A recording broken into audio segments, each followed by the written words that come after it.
We are live. We are live, and this is the Wrestling for Life Network. We are here for TNA Impact. We got some great stuff going down tonight. We got a Texas death match between JDC and Mike Santana. The TNA Knockouts World Tag Team Championships are on the line. We are here for all the coverage tonight, so let's get into it.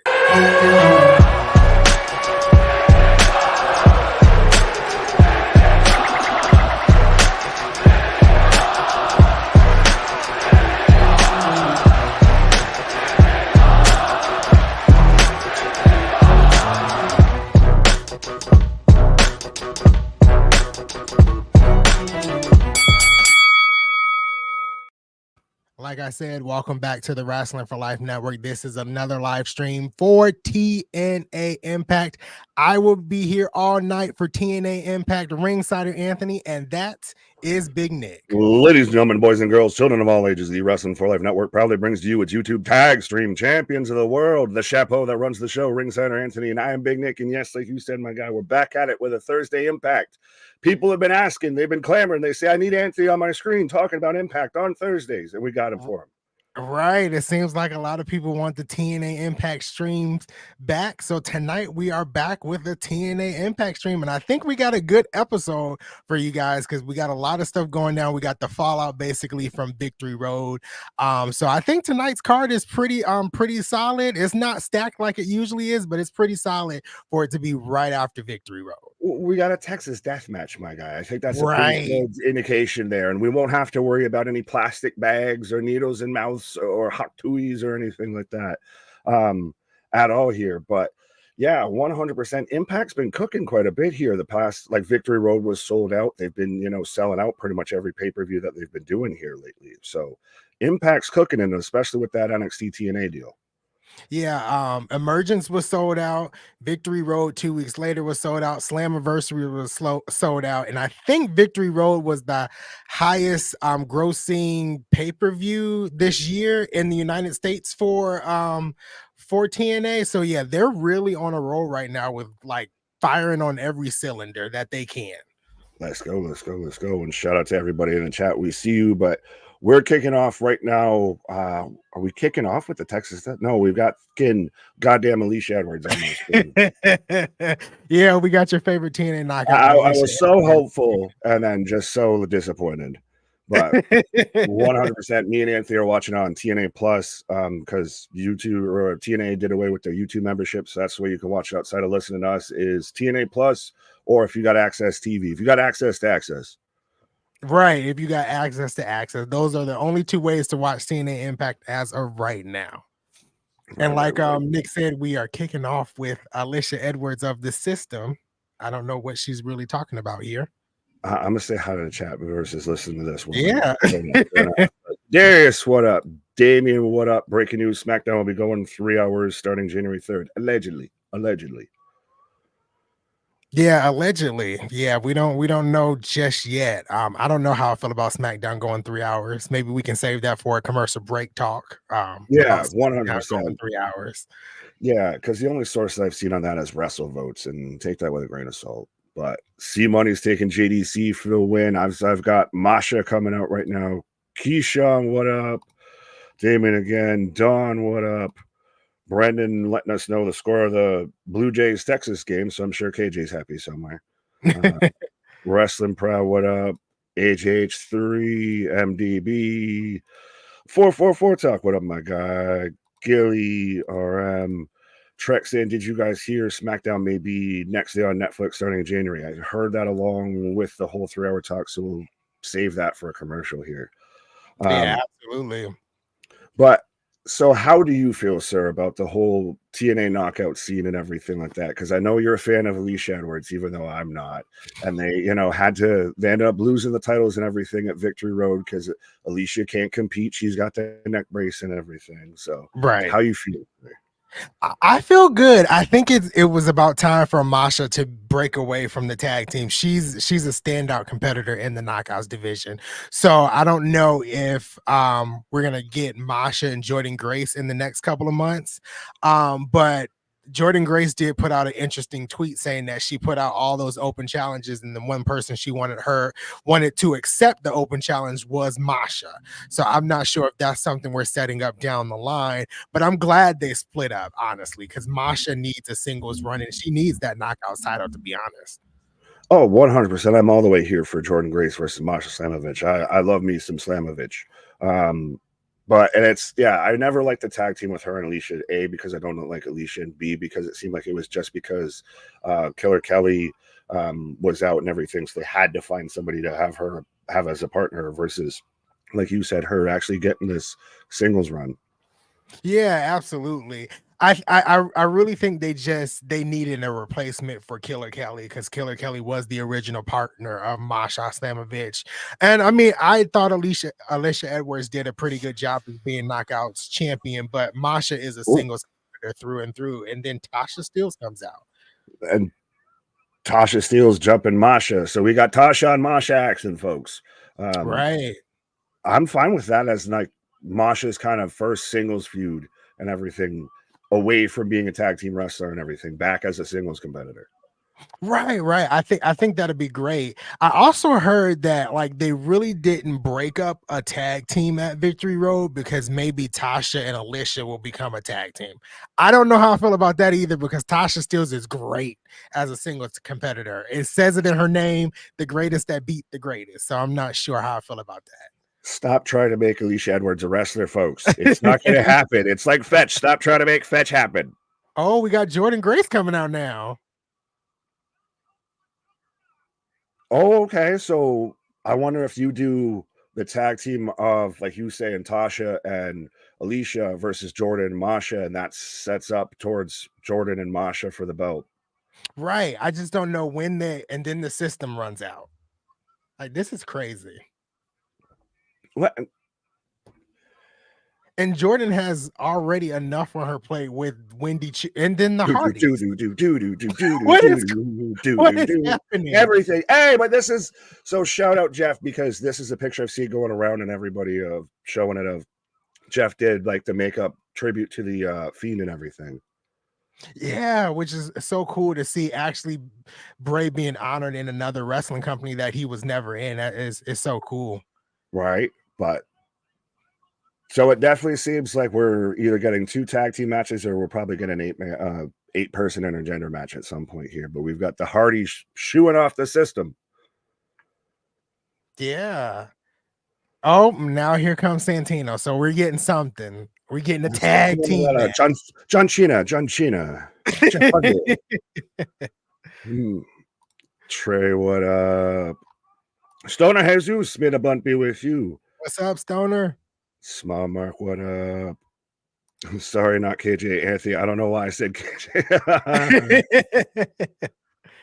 That's fine. I think Carl up here called you KJ too as well. A little bit of a different complexion. A little bit. Right. A lot of it. And no beard. Like, no you beard got at something all. going in. You I got something, but I like though how it's grown in more. The more that you've been on the channel, the more that you've been hearing everything, it just grows in more. It's just like part of the initiation. It's like a participation award, I guess. Yeah. Oh, Ariana Grace. Oh, Grace. Wait. Daddy and daughter. That's the first time I've seen them on screen together. The first time was Victory Road, where they were on screen together. Yeah. So, which was crazy. It was like a cool backstage segment. So this is the second time. I must have missed that because we were doing like 3 shows. 72 shows at one time. Yeah. But Jake, what up? Daniel, what up?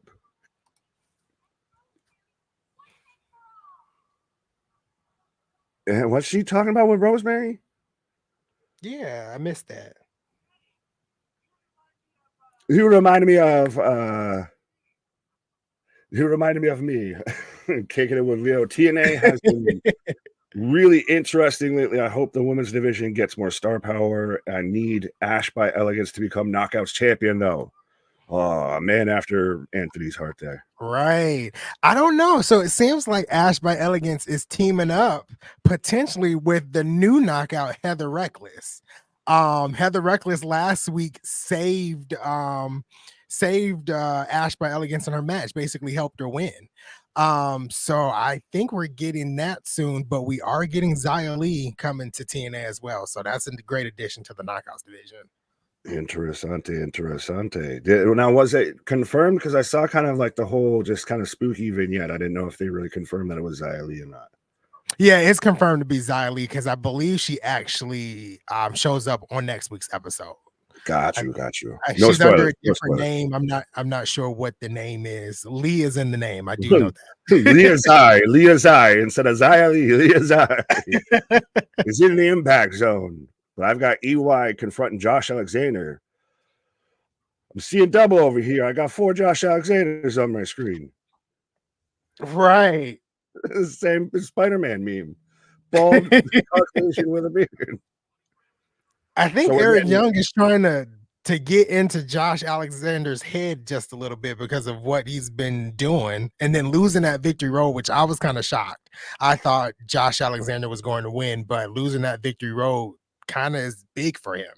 So they got to figure out what they're going to do with him as he probably heads to the door in February.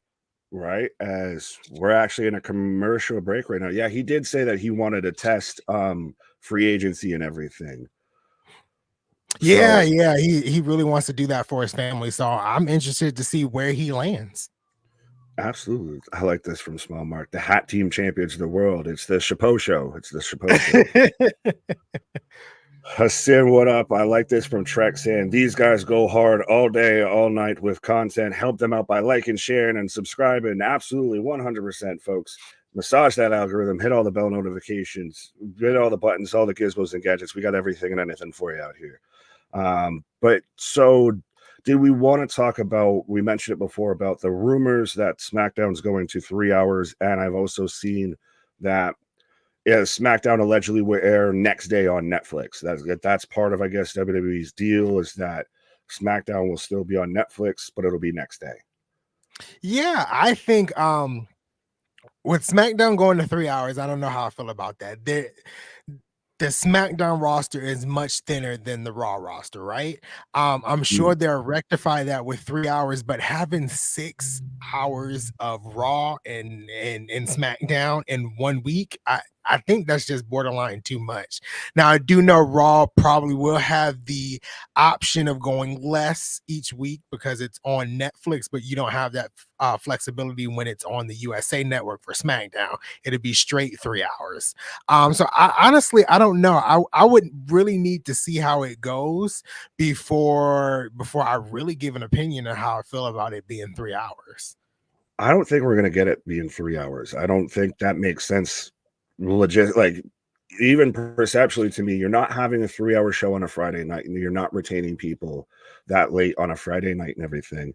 And they've already kind of come out and said that they're probably, like, I thought initially they were all saying that no, it's going to stay 2 hours, it's staying 2 hours, and the most that we'll get now is we'll get some overruns. Like we had it on this last week's, the first episode of SmackDown, we had an actual overrun. That's more what I think will happen than it ever being actually 3 hours. Yeah, I would rather have like the 10 to 15 minute overrun, but a whole extra hour of SmackDown, especially like you said on a Friday night. I'm not with the 3 hours of SmackDown. I'm technically not with the 3 hours of Raw, but I can't change it. So I'm here every Monday night watching Monday Night Raw. All right, yeah. Vance, what day is Grand Slam pay-per-view? It's not a pay-per-view per se. It's on Wednesday. It's just an episode of Dynamite. So it'll be on a Wednesday. SmackDown has more stories. I don't want to even say that's fully true right now, to be honest. Raw's got plenty of stories. Raw's really made that 3 hours work. So you've still got like Judgment Day and the Rhea story. You've got Punk and Drew still going on. You've got Gunther and Sammy. That's 3 stories just right off the top of my head. So I wouldn't say that they have more stories. You got Jay and what is it? Braun. I get there's so many Brauns there. Well, yeah, there's Bronson Reed, there's Braun Strowman, there's Braun. Right, you got Bronson Reed and Braun Strowman going at it on Raw. On SmackDown, you got the Tiffany, Nia Jax stuff, and you got the Bloodline. But outside of that, it's not really much going for SmackDown other than, and I think they just finished that on Friday, the Andrade and Carmelo stuff. Yeah, so there's That's going not a on. lot going on in SmackDown, actually. There's kind of more like it's mostly just the bloodline storyline because you still, like you said, you've got Nia and Tiffany, you've got now it's Andrade and LA Knight. Yeah. And USA is losing Raw and NXT. They will want SmackDown to be 3 hours like Raw was. I don't think so, because if they wanted that, if they really wanted a 3 hour show, they could still have Raw be 3 hours. They're choosing to move it back to 2 hours. And this is that grace period where their USA contract would have been up before they started the deal with Netflix. So they chose to push it back to 2 hours. That doesn't make me think that they're going to want to add another hour on SmackDown because of that. I think they're going to want to keep it 2 hours with the potential of an overrun. Yeah, absolutely. And I know the potential of the overrun. That's basically more of what I've been hearing. The 3 hours to me Right. kind of just came out of nowhere today. Yeah. So I've got Grace and Masha backstage as we're back to the action here. I thought Raw was going to 2 hours in October. Yes, it is. And yeah, WrestleVotes is the only source right now that's saying that that SmackDown's going 3 hours. So that to me that's not a huge vote of confidence, I feel, with that. Yeah, I don't think so at all. As Masha and Jordan basically had a mutual agreement that they'll be having a match sometime in the near future. There we go. But yeah, so tonight we're getting Masha and the Hardys taking on Tasha Steelz and the System. Or if that's not tonight, it's next week, but they at least advertised it. Right, they've at least advertised it for right now. Right. Seeing the Hardys and Jordan and Masha in the same segment, that's kind of weird. Well, is it weird more because you have Matt constantly out there like pitching of like, I'd be welcome to go back to WWE anytime. Just saying, no one's asking me, but I'd love to go back to WWE. Like, no, Matt, you're good in Impact. Just stay over there. Stay there, play nice for the kids, teach some people, go about your business. Right. Like, I think you're good in TNA right now. Maybe you can be a part of that TNA NXT crossover in the future, but yeah.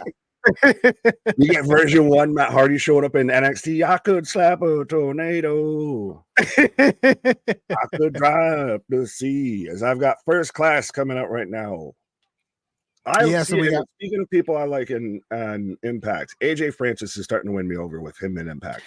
Yeah, AJ Francis like turned over a new leaf by being let go from WWE. I really liked his run in TNA so far.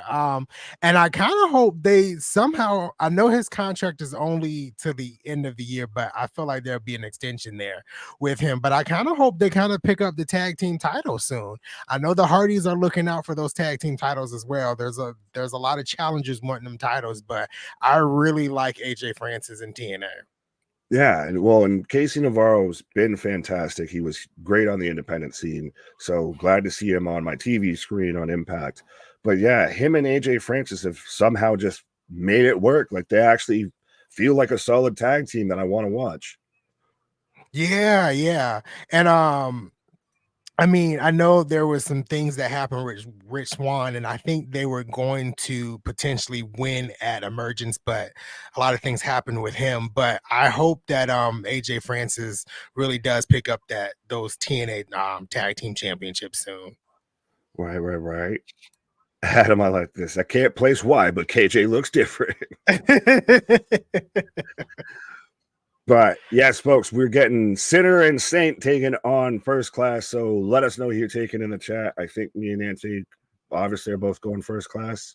Yeah, easily First Class here. Yeah, you were having to update me here on Sinner and Saint before we went live here. If they're brand new, and that's about the most you had to say. Right, they're brand new. The times I've really seen them wrestle are only on Explosion. They've had some matches on Explosion. They have been really good. I want to say they might have faced ABC on Explosion. I'm not too sure about that, but they've had some decent matches from what I saw so far.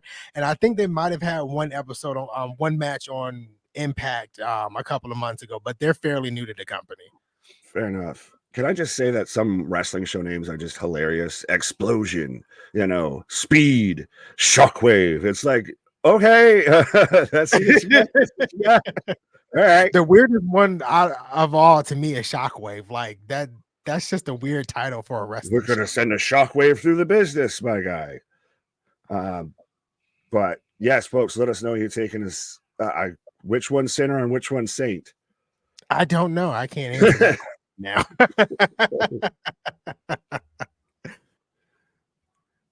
Hey, Jobs, what up? Can both teams lose tonight? Jets versus Dolphins. Yeah, you can both piss off. There's a YouTube channel called Saint and the Sinner. Oh, maybe that's their channel. Interesting. I'm just going at this point with dark hair bro is Sinner and bald dude is Saint. I'm just going with that. I think that's a fair comparison. I think that's a fair comparison. I'm just guessing at it here. One looks like Wheeler Yuta as AJ Francis just tosses Casey Navarro onto not Yuta. Right. Are you surprised Grizzly Young Vets lost their first match to FTR? Yes and no. Yes and no. I'm surprised, honestly, they didn't sign with Impact. I'm saying like 2024, if you ask, what was the best thing of GYV in 2024, people are going to say their run in TNA. Because it was phenomenal. They had that best out of 3 or best out of 5, I think it was, with ABC. Earlier this year, they had great matches, and then they showed up in AEW, and nothing has been really done since. Yeah, they've kind of just been lukewarm, mid-tier. Right. Just mid-tier, exactly. Right. As, float over, double stop by Navarro. Yeah, double stop. Like I said, Casey Navarro's super great. He was one of those guys that was on the independent scene. You were wondering where he was going to show up and sign up and everything. And so I'm glad Impact got him. Impact's got a lot of the newer, younger guys like Kevin Knight. I'm a huge fan of that Impact got. Yeah, Kevin Knight, Leon Slater, Casey Navarro. Right. I mean, all of these guys are really good and good for the X division. And I know for a fact, like the TNA fans on Twitter and stuff have been clamoring for KC to sign with TNA. And I'm glad that actually happened now. Right. What I'm really hoping is that TNA starts locking in long-term contracts, at least like 2 years. That's my mindset of long-term contracts. These by dates deals and like to the end of the year, it's like it's kind of shaky because you might not know what's going to happen next year, who they're going to get. So, do you think that could have been because Impact at one point before WWE decided, hey, let's do a deal, might have been on shaky footing of as far as financially, can we commit to somebody for like 2 years? Like I know they had a huge contract with Moose for like 18 years or something like that. But beyond that, to flush out a roster, you can't have a bunch of guys on 2 or 3 year contracts. If you don't know in 2 or 3 years at that time, you would have been able to afford it. Right. That could be the case. They might not have that financial backing to sign talent for a long period of time. I know, and I'm not sure Nick Nemeth's like long-term plan is, but I know he was only signed originally for like 3 dates, and he re-ups every time that those dates run out. Right. And he's talked about that openly because he wanted to get a feel of how TNA was, and now he really likes it. He's hyping TNA up a lot on Twitter. So I don't know what his contract status is now, but you could be right there with, them potentially not having the finances to do that. Not everybody's Tony Khan. Not everybody's got TKO behind them. Right. First Class picks up the win with, and again, they look like a solid tag team. I liked a bit of what I saw from Sinner and Saint, but AJ Francis with the big clothesline, then the frog splash for the 1, 2, 3. Like they've got a chemistry as a tag team. Yeah, they do have a chemistry as a tag team. And Casey Navarro I think he might have made 1 or 2 appearances there with Rich Swann being a part of First Class. But like as soon as they kind of moved Rich Swann out the way and brought Casey Navarro in, I might have became a bigger fan of First Class than I was when Rich Swann was there. There you go. Sherry, what up? Hey, there's your buddy Boston. What's up, Boston? I got a quarter from American Samoa. Am I the tribal chief now? No, you don't got the Ulafala. But I got a barbed wire baseball bat getting shaken from the screen. It looks like that's Mike Santana. Oh, He's so good, dude. Like, he's a guy that when we were watching him in like House of Glory and everything, and then he signed with Impact, I want him in like WWE, or he should have been so much more in AEW. Like, he's so good, dude. Yeah, as soon as he stepped on the scene at Rebellion earlier this year, they hit the ground running with Santana, and everything he's been doing since returning to TNA is leading to that big moment of hopefully winning the World Championship sometime in 2025. I think that's his goal. 2025, he's World Champion. It makes sense to me. I'm honestly like, he's been like a slept on kind of breakout guy recently because he's been so good with everything that he's done in Impact. Like, I remember when we were, like I said, we were all here watching him, or on WrestleMania weekend when he's out there at House of Glory fighting in a cathedral and everything like that. And now he's here and he's just a fucking badass that you instantly want to see as like their world champ. Yeah, absolutely. Like when he came in, I was like, just put the title on him. Just put the title on him right now. But I know they have plans for Nick Nemeth. But yeah, I really like I didn't know much about Mike Santana in AEW because I'm on and off. And I know about his history as a tag team champion in TNA previously, but his singles run right now is probably some of the best work he's doing in his career. Absolutely, absolutely. As we are in another commercial break, folks. So I will remind everybody we'll be back here tomorrow. Let me click through the slides. We will be back here tomorrow for Friday Night Smackdown. Yes, we will also be here for Rampage as well. But yeah, we're back at it for SmackDown tomorrow. Kyle's saying, do you guys think that there's a chance Mustafa Ali goes to AW, or does he continue to do independent shows? I Ooh. say he continues to do independent shows. I think he's been killing it on the independent scene. I'm not sure what will happen if he joins AEW, to be honest. It seems like when they bring in new folks, it don't turn out to be good in the first couple of months. So I don't know. I think if he signs with AEW, it derails him just a tad bit. I don't know. Well, yeah, I honestly, why doesn't he want to, like, why aren't we talking about him potentially going back to WWE? I was a fan of Ali when he was there. I wish he was booked better. They were trying to get at least creative with him and everything. And like some of the best stuff he did when he was sitting there cutting promos, you know, just towards his getting camera phone and everything. So he's got super talent and everything. Send him back over to WWE. Right, and I know Shawn Michaels was a big fan of Mustafa Ali, and I think Right, he didn't even know he was going to be eventually released from the company, when they had him in that storyline that he was in before he was released. So yeah, bring him back to WWE. I would love it. right. Absolutely, absolutely. Uh MDB saying, I actually hate Rampage, but I watch it because we are a wrestling family. Yeah, Right. well, there's still the whole talks too that with this new um media rights deal that's allegedly coming down for like the umpteenth time with AEW, that Rampage is going to get cut and that Shockwave is going to be the new third show, the new third brand, and might not actually be on Warner Discovery. So not on FS1 because I I didn't. still I still think the whole Fox conversation is just out of depth, like with me. Like, I don't get how we even got there. The same company that WWE wasn't turning around enough advertising revenue and everything for them, that they were having to blank out segments of like The Rock building up to WrestleMania. And you think AEW, they're gonna sign me up for that. The same show that's gonna have blood in every match, the same show that's not gonna do the same sort of return on advertisement or anything. I don't think so. I think they're out of the wrestling business. So I don't know where they would put Shockwave if it's not on Warner, but I still think it's interesting if Rampage gets the axe finally here. Yeah, I was kind of confused about the Fox thing because like you said, WWE was being blanked out for a lot of things. The stuff that AEW does is way, I don't want to use the term worse, but it's crossing that PG or the TV 14 line that Fox doesn't deal with. So I didn't really understand that.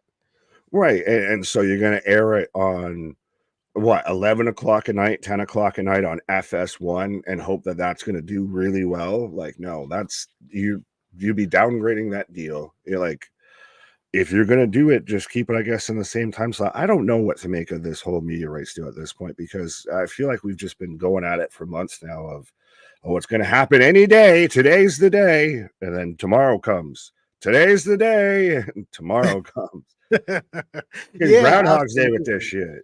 And I'm still like kind of shocked that they haven't ended up on any type of streaming service. And knowing that like Warner owns Max and all that other stuff, like I don't understand why it's not on there. Doesn't, kind of make sense to But me. they would have to reformat the whole thing for AEW pay-per-views to go on there. Because think about it, there's no other pay-per-view that would be on Max or anything. They would have to probably make a whole new section. They would have to do like what ESPN Plus does with the UFC and add a whole separate pay-per-view bracket within already your own collection of content. So you'd have to Right. rework Max entirely just to fit AEW in. Yeah, You want to do absolutely. it that way. Yeah, absolutely. And I don't see how that would work right now. As we're back with TNA and Gia Miller and Speedball Mike Bailey. Yeah, I thought that was a NXT superstar interviewing Mike Bailey out here. She just looked like generic blonde number 5 that you see in the locker room on NXT.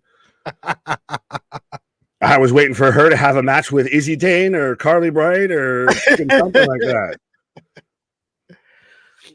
But Denisha, what up? What's up, Denisha? Didn't Santana want to leave AW because he felt like they were putting a ceiling on him? I believe so. I know he was not happy, and also the whole issues between him and Ortiz, the actual personal issues, bled over into a lot of the working environment there and everything. So I think it was just better of everybody kind of went their separate ways. Right. I heard that he was kind of unhappy in AEW, and he said how he got back to TNA is that he called up his friends and it was like, "How was the new management?" They told him it was great, and he signed with TNA. So Seems like that tends to be a thing of unhappy with how you're presented and how you're booked in AEW. You've kind of been misused and abused, and then you go somewhere else and get over huge. Look at Ethan Page. We're talking about Santana here. It's a bit of a trend now. yeah, Ethan Page, Santana, Jade Cargill. She's at the Mm-hmm. point where she said, "I'm tired of answering questions for AEW." So Right. As we're getting the digital exclusive of D-Lander and PCO backstage. Yeah. So, question for you. Your thoughts of now how or Impact's going to pivot. We were talking about AEW, so that's why I thought about it. But how Impact's going to have to pivot with D-Lander actually needing neck surgery and everything. So hopefully T's and P's with her with all of that. But how they're going to now have to adjust this story that she's like actually out. yeah, it's at first I didn't really like how it was done. Like at Victory Road, it was kind of weird how they brought it like to the forefront that she needs to have surgery. But the pivot, I'm interested to see how they pivot into, because this was all surrounding PCO, Matt Cardona, and Steph DeLander. And at one point, Matt Cardona said he owned Steph DeLander and had her wear the established t-shirt. Yeah. So over the next couple of weeks, I kind of want to see if they just kind of, which in the history of this year, TNA is good at just cutting stuff like it never happened. Jonathan Gresham. I wonder if they just cut it and move on. I can see maybe you get like a Monsters Ball match between Cardona and PCO or something like that. Make it still personal. If you worked her into the ground and everything, you use her and abuse her, so that's why she's got to go away and have neck surgery. Like, it's still almost maybe because she's hurt now, he's got to stick up for his bride. The monster must stick up for the bride and everything. No, that is true, because you could do a Monsters Ball match at Bound for Glory. They did one last year. I don't know if they want to keep the tradition up, but having a Monsters Ball match at Bound for Glory, I think would fit very well. So I kind of actually like that idea. Right. But folks, right now we've got Matt Cardona taking on Rhino. So let us know who you taking. Who you got, sir, actually? I'm gonna take Cardona. I'm gonna take Cardona, which is kind of weird, but well, it I would feel make like sense. So take you guys got to get some wins if he's going to get in that feud there. So yeah, right. And I think this is his first match back in TNA since that injury he had earlier this year, because I don't think he had wrestled since then. So yeah, I'm giving this to Cardona.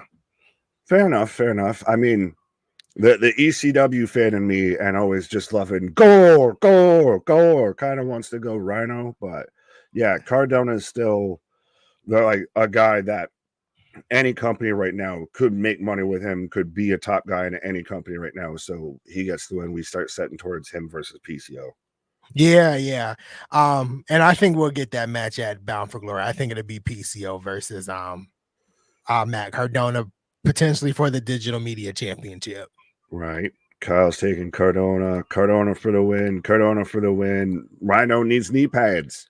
He's a goddamn rhinoceros, sir. Oh, Cardona running out the ring.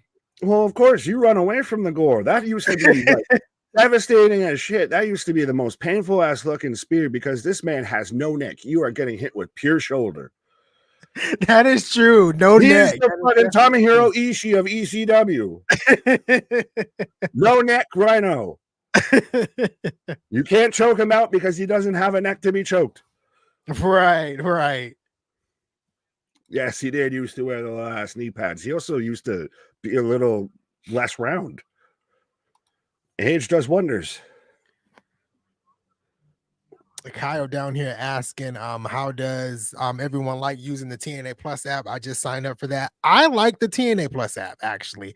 I think it could be a little bit better. I did just realize they have the feature that is autoplay where it'll go to the next episode, because it was the struggle trying to find where I ended up when I was watching a lot of the old TNA stuff. But I really like the presentation of the app. I think they can do some improvements, but it's really nice. Hashtag not sponsored, by the way. TNA, if you're listening out there, trust me. See, we're actually covering it when we don't get to show the show and everything. Right. People. But yeah, I'm first time user. I guess long time abuser. I guess I don't know. But I don't mind it so far. I think it's still. I like being able to still watch it live. I like access is a hard channel to get, honestly, especially with. Unless you're going to pay basically the price of having a cable package, and that you can go through the entire library. Like that's the thing at this point now. TNA actually has a decent video library that you can get access to. Again, Yeah, hashtag not sponsored. Right. Over 20 years. I was just about to say, why was the chair in play? But yeah, over 20 years of video TNA. Rough Rider by I almost called him Zack Ryder. I think this is when PCO has to come out. Well, Cardona's got a chair now and everything, which the ref, anytime you would like to fucking take it, yep, lights out.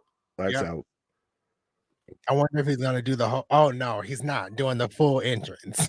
Yeah, of course. We don't have 27 minutes for him to get to the ring. People thought the Undertaker's entrances were long, and then they saw PCO doing the undead Frankenstein. Right. Oh, PCO heading to the top for that PCO saw. See, he didn't get to the second rope by the time Cardona's up the ramp. he wasn't gonna hit that any type of way. He would have still been up there for next Thursday doing it. Right. Now he's Ric Flair doing the elbow drops on the suit and everything because he's just doing elbow drops and shit on a steel chair. He's gonna hit the moonsault. I was just about to say that because as Cardona's and I agree with you, Matt. What the fuck are we doing? Woo! Elbow drop. Woo! Elbow drop. Like, what are we doing out here? And now he's just punching the chair. This is. What are you doing? I'm kicking my own ass. What is this? This is I insane. understand that he's the undead Frankenstein and all of this and everything, but goddamn. Right. This is crazy. Someone told me PCO is related to Maurice. Is that true? If I'm Miz, I don't want that fucker showing up for a family reunion or a family gathering. I feel like I have to Google that to see if that's true. He's just going to beat up every chair at the table here. So, I think we're folks, heading into another commercial here. I don't even know who won the match technically because so it would have been Cardona would have won because it should have been a DQ. I don't know if that's what they actually decided, but yeah. Yeah, I think it was a DQ because I think Cardona hit Rhino with the chair. I think. So no, because he was about to hit it, and that's when PCO came out.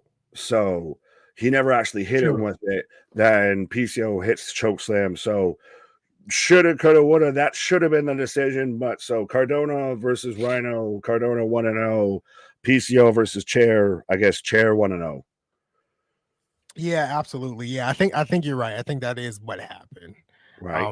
As we head back to commercial, I feel like they're having more commercials than SmackDown.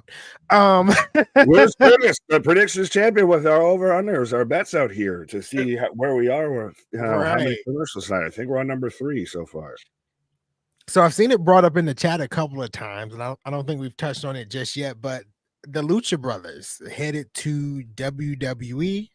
I think you said earlier like that was kind of expected. But is that a big blow to the tag team division in AEW?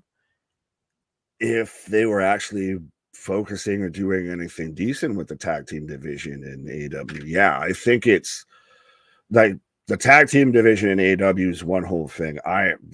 There's the Outrunners, there's Christ, the Grizzly Young Vets, there's the Iron Savages, etc. There's the Gun Club, there's Top Flight that all could be used and should be used in that tag team division that weren't. So to me, it makes sense that you're going to start seeing people jump the ship.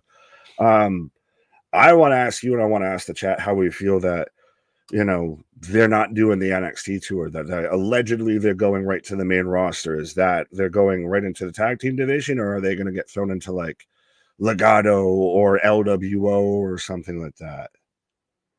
I'm surprised that it wasn't as big of an outrage for them going to the main roster and MCMG going to NXT, because it seemed like MCMG going to NXT was the worst thing that could happen in professional wrestling, and that's how they treated it. I would assume it would have been similar outrage today if it was like, why are they not going to NXT and MG is. To me, it really doesn't matter where they end up. I honestly don't believe the part of them being fast tracked to the main roster, going directly to the main roster. Everybody goes to that NXT system at least for a couple of months, unless you're Jade Cargill and Ronda Rousey. So I think we would see them in NXT more than the main roster. Okay, so you think that they still show up in NXT and everything like that? Because Yeah. I'm worried that if they jump right to the main roster, they get thrown into the LWO, the Legado. They don't show up as just the Lucha Bros. They show up as Lucha Bros and join a faction. Yeah, and I'm afraid that could happen too, and then we can have a turn of events where they could become Lucha House Party, like we had a couple of years ago back Right. in WWE. Lucha, right. So I would rather them see them establish themselves in NXT and then go to the main roster. But only time will tell, because they could show up on a SmackDown or on a Monday Night Raw. Yeah, but WWE getting a nice little sneaky little tag team division now here. Right. You got them coming, and I do believe your honest thoughts of Motor City being on the WrestleMania card. I do believe that. No, So yeah. you're gonna have two big tag teams on the main roster pretty soon. And I think Triple H is trying to do something with the tag team division. It needs some work. It definitely needs some work. Right. Oh, absolutely. Like now, like NXT right now, I would say almost has the best tag team division, which is really interesting. Granted, they borrow a bit from TNA, but yeah. Right. What Speaking of happened? TNA, we are back from Yeah, commercial where Spitfire defends the TNA Knockouts World Tag Team Championships. and KJ isn't here to pick against Jody Threat. Right. Just Joe, what up? What happened to the dude who stole Bret Hart's jacket about 30 years ago? I don't think it was 30 years ago, or you thought you were talking about the dude that rushed him at the Hall of Fame to where FTR just put a whooping on him. Right. But yeah, we're gonna see who Spitfire's taking on here. I'm a big Danny Luna fan. I think she's somebody that is a future X Division or Knockouts Women's champion and everything. She's somebody that, to me, like, I almost want her to show up in an NXT and see what she could do over there. Yeah, I agree with you. Oh, and we got Ariana Grace coming back out. No, not Ariana Grande. I was about to say that. I sure was about to say that. I got you. So I'm wondering if they're facing some NXT talent. I almost wonder, because Ariana Grace is so good, but like, I don't give a shit about her wrestling. Like, I don't want to see her in her match. I don't want to see her in a ring outside of, like, she should be. I'll agree with KJ here a bit of his hate for getting Ava Rain. If she was like the assistant GM, or shit, make her the assistant GM consistently on Impact. Right. With Santana and Daddy Daughter Day, we can have Nepo babies across the board. Oh, so it's Carly Bright and Kendall Gray. Light bright. You just mentioned them earlier too. I know. I cursed us. I apologize, folks. I brought this evil upon us. I apologize. Are they a tag team in NXT?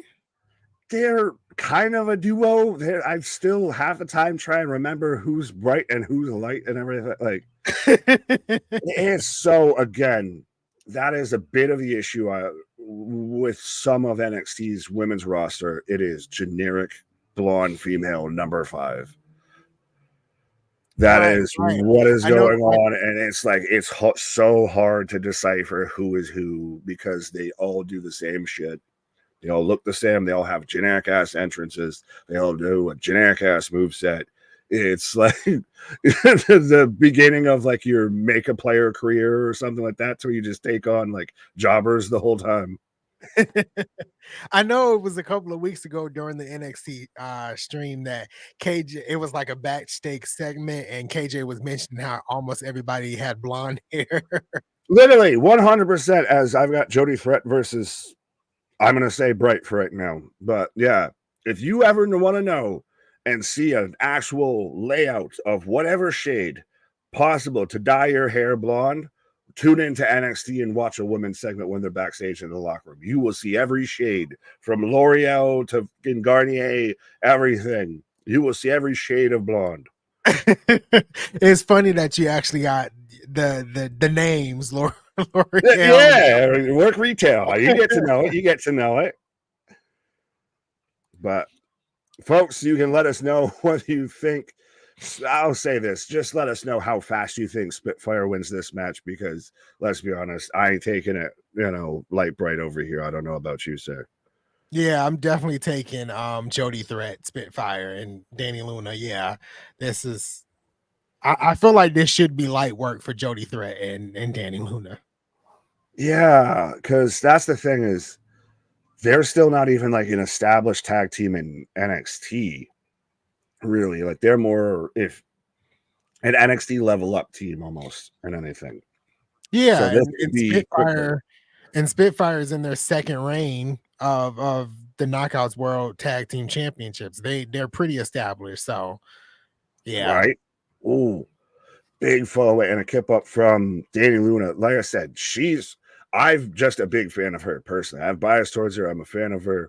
I think she needs a little bit of like a singles run and everything. Like, I want to see her come over to NXT and have a little bit of like a mini feud, like say with a Lola Vice or something like that. Jada Parker, like that would be cool. Don't my heart be still. My heart be still. I'm clamped. I really became a fan of Danny Luna last year when she faced Jordan Grace at I think it was Turning Point. They were in Australia or wherever she's from. I think she's from Australia. I'm not entirely sure. But they had a match, and that match was so good. Right. As we just got the double suspended suplex there. What if they actually win these titles? Then they can defend them in both, but we all know it's not going to happen. Yeah, no. I would rather think the see moment that Spitfire actually with NXT than an NXT talent win the TNA belts. right. I think the moment that actually happens where a TNA talent is holding a WWE belt is going to be very, very unexpected. Like that's why they keep teasing it in front of us, every time they have these crossovers. Right. As I'm gonna just call everybody Carly Bright on this NXT team, but Carly Bright taking on Danny Luna right now in the ring. Oh, so it's Kendall Gray. Kendall Gray is the red outfit. Thank you, Denisha. So Kendall Gray and Danny Luna or Kendall Gray and Carly Bright. God damn. Too many names. So if Carly is in the silver outfit, she's really kind of taking it to Danny Luna. She looks so much like fucking Summer Rae to me. Yeah, she does. Standing moonsault for a 2 count. Yeah, that like handspring into the corner. She like booted her straight in the face. Like you could see her skin boot literally caught her clear as day right in the top of the head. Yeah. Slide tag by Jody. Yeah, she was a little hesitant to make the tag there for some reason. Ooh, nice move by Spitfire. Right. By Jody Threat, I should say. So does that make if Jody Threat's fire, does that make Danny Luna spit? I guess so. As no surprise. Spitfire picks up the win. Right. Spitfire takes the victory. And Circle gets the square 100%. Like I said, how are you surprised that we haven't seen like Spitfire or any sort of a knockouts tag team show up in NXT?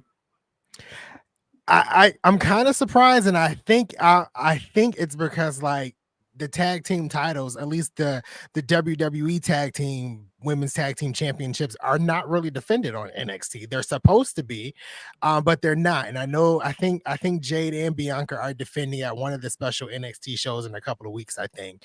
But there's no really established tag teams down there. I think they're trying to do that now with what is it, Fatal Affair, Fatal Attraction, Fatal Influence. I call them the movie out there in the world that has the romance and Fatal Attraction. Michael Douglas. Well, there we go. but I think we'll eventually get some of the knockouts tag teams over there eventually. Fair enough. I don't know if I like what I started as. Carl, what up? As we're in another commercial break here, but yeah, Hawk Tua Fire is Swallow Fire inappropriate. They give an NXT exposure. Yeah, but I still like there is still a little bit of a kickback and everything, a little you scratch my back, I scratch your back that needs to go there for TNA. So I think TNA talent like Spitfire, like the Knockouts women's division, the Knockouts women's tag division. I can say words.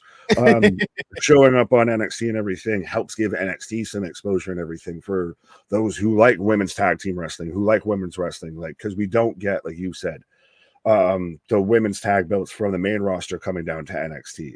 So having tag belts on NXT that aren't exactly NXT adding a new belt, nice little play there, nice little move, I think. Yeah, I agree with you. I think in 2025, if the rumors are true and we finally get TNA to be live every Thursday, I think that's when we will see more of these big kind of crossover moments, and big and like the Knockouts Tag Team Championships coming over and things of that sort. So yeah, I kind of agree with you. I think having those Knockouts Tag Team Championships on NXT television would boost the division a little bit over there as well. Do you think when we see like a TNA and an NXT crossover on CW somewhere, Billy Corgan's just going to be like shaking his fist like, damn you, James Mitchell? No, I think so. Because that's still the funniest thing of like, they were there. They were where NXT is. They were right there. They opened the door for NXT. And then Tony Khan's spot and you're out the door. It's like that those things won't fly, and a lot of people don't know that there's a difference between cable television and network television. Network television is not going to let that stuff fly. So like Right. CW, ABC, NBC, all of that, they're not going to let that stuff fly. Facts. But I did see though that still later tonight we are officially getting Masha and the Hardys. We're getting the Slamovich with the Hardys, and we're getting Tasha Steeles with the System in a 6-person tag match. Yeah, and they've been throwing those 6-person tag team matches at us a lot over the past couple of months. I'm excited to see this one though. It's interesting how the discussion about intergender wrestling and everything has really started to come up a lot more recently, especially with like Rhea and Dom and this and that. TNA has kind of been doing that for a hot minute, not exactly intergender, but also like having men and women both involved in the same matches and everything, and it being just completely fine and completely normal. Right, with nobody really saying anything. I mean, last year at Bound for Glory, you had at the end the last two, Jordan Grace and Bully Ray, for Jordan Grace to pick up the pinfall and the victory. Right. You also had Trinity face I can't think of his name. He's a part of the Giselle Shaw's entourage then. But you had Trinity face him in a match. Like Mm, I actually witnessed that live because they were here in Atlanta. But yeah, they've been doing it for a very long time. Like and it's like it's no problem in TNA, but if you mention it to any other WWE fans, they kind of have a problem with it, which is weird. But I don't know. right. You have that. That ain't even what I'm mad at. Right. Wrestling Proud said, I love Jess face paint. Absolutely. This Ash and Heather storyline is giving Tony Storm and Mariah vibes. Do Well, you I agree? mean, it really hasn't started yet. Like it was just like last week where Heather Reckless came out and helped Ash. Um so I would have to wait and see as we come back to TNA and Ash by Elegance. Yeah. But is it the starting of this? Is it the start of, Ash's Tony, Heather's Mariah May, and Iceman out there is Luther, except with personality? Could be the case. It could be. I also feel like it's the opposite of them actually trying to help establish the knockouts tag team division, and having these two as a tag team I think would be great. And then eventually Ash goes on to win the world title for the women over here. I feel like it's more of a tag team thing than what they actually did with Mariah May and Tony Storm. I don't think it'd be like a big turn or anything like that. Fair enough. Fair enough. I do at least think it's a really nice way to introduce Heather Reckless to the roster and everything. Like, I can make jokes and everything about Ash and all of that, but I still like what Impact's done with her. They've made her feel like a much What? bigger thing and everything. Listen, until I might have had some personal issues with somebody involved in this situation and everything with that, I don't mind Ash and everything. I think I give it credit. Like I said, I can make jokes and I can pot shot everything with Ash and everything. But what Impact's done with her has been really good, and they've actually made her feel like a at least a prominent or an upper mid card level within the knockouts division. And that being as kind of like the intro to a new knockout and everything, I think is really good. No, agreed. They really have did a very good job of painting Ash by Elegance as somewhat of main upper mid card main level talent there, and to have faith in her to bring in the new talent, I think that's a big step right there. And I don't see much negativity for Dana Brooke as of late like I used to when she Oh, you first. called her Dana. I did call her Dana Brooke, but like when she first signed with TNA, it was a lot of hate. Now I see people less and less talking. Same thing with Nia Jax. I don't see people really, saying much about Nia Jax anymore either. So Right. But we're about to kick off here with the Texas Deathmatch. So Is I it thought was gonna be the interesting main to you event. that a Texas death match is not the main event? I thought it was the main The event. match that you advertised the show on is not the main event. You're going to main event it with the show, with the match you built on the show, huh? But yeah, but we've got Santana coming on to take on JDC. Yeah, you know me. He'll always be Dirty Dango to me.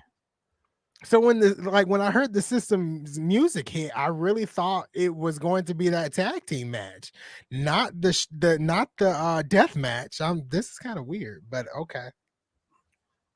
That would make kind of the most sense to me of as we're already underway. Folks, let us know who you're taking, whether you got Mike Santana or you got JDC. Just say Dango, just JDC. Right. Anybody, I think at this point with JD outside of the Judgment Day in your name in wrestling, you kind of suck. So deal with it. But I'm going Santana for this. I'm surprised that this isn't the main event, seeing how this is the Texas death match and everything, which though it's always interesting of like death matches at times on like a weekly episode of Impact, because they're not going to go like super hardcore, but it's still going to be trash lids and kendo sticks and chairs galore. Oh yeah, absolutely, absolutely. TNA still gonna try to get it a little hardcore as much as they can on weekly television. Right. But I'm with you. I'm with Mike Santana. Mike Santana is winning this one. If JDC wins, I'll be shocked. Fair enough. Fair enough. Ronan letting everybody know that the season premiere of The Penguin starts. I guess we were talking about Max, so we needed to bring that up.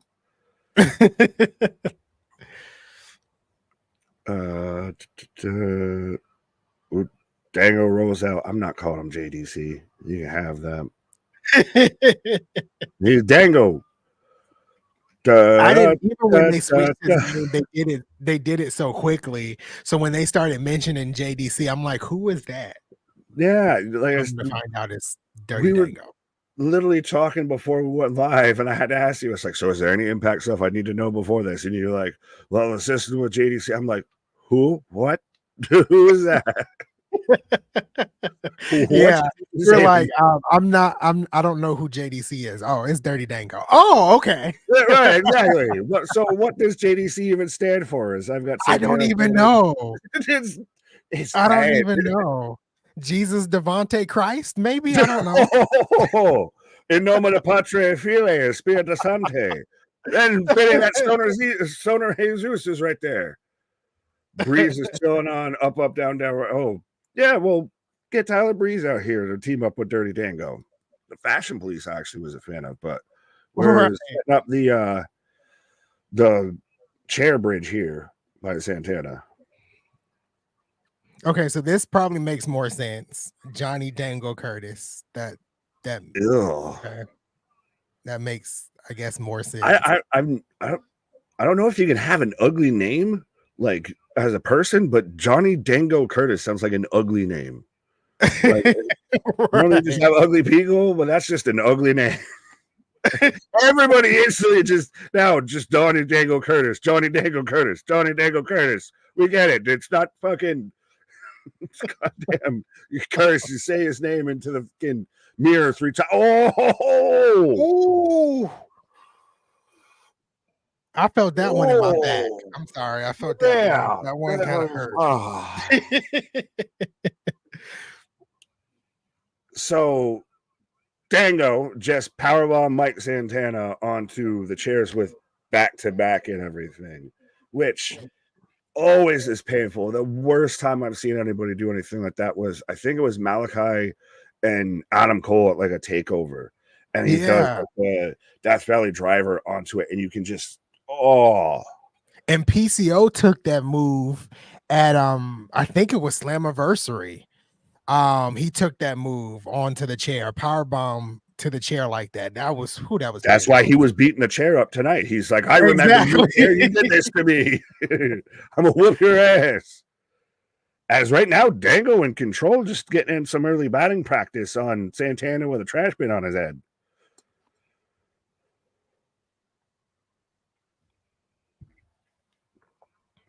Oh, JDC going to the top. This match as far as counter. Oh, leg drop. This match falls count anywhere. I would assume so. It's Texas Deathmatch. How dare he take my gimmick?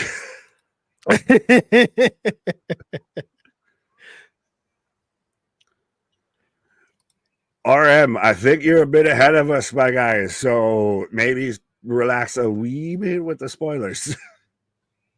Yeah, just a tad, but I think you're ahead of us. I appreciate you, my guys. Somehow, some way, as what is he exactly grabbing at right now? I don't know. Is it his ass? Is it his quad? Is it his like thigh? Is it his grabbing his manhood? frontal area too. I don't Yeah. know. Now we got a bit of color here. Santana with the Cody Rhodes blade job underneath the ring there. He's got a little drop, will do you. Right. Just coming Just down. a little that. Oh, but we've got the barbed wire baseball bat, and you hit him with the least aggressive end. You literally have barbed wire. You can swing it backwards. Here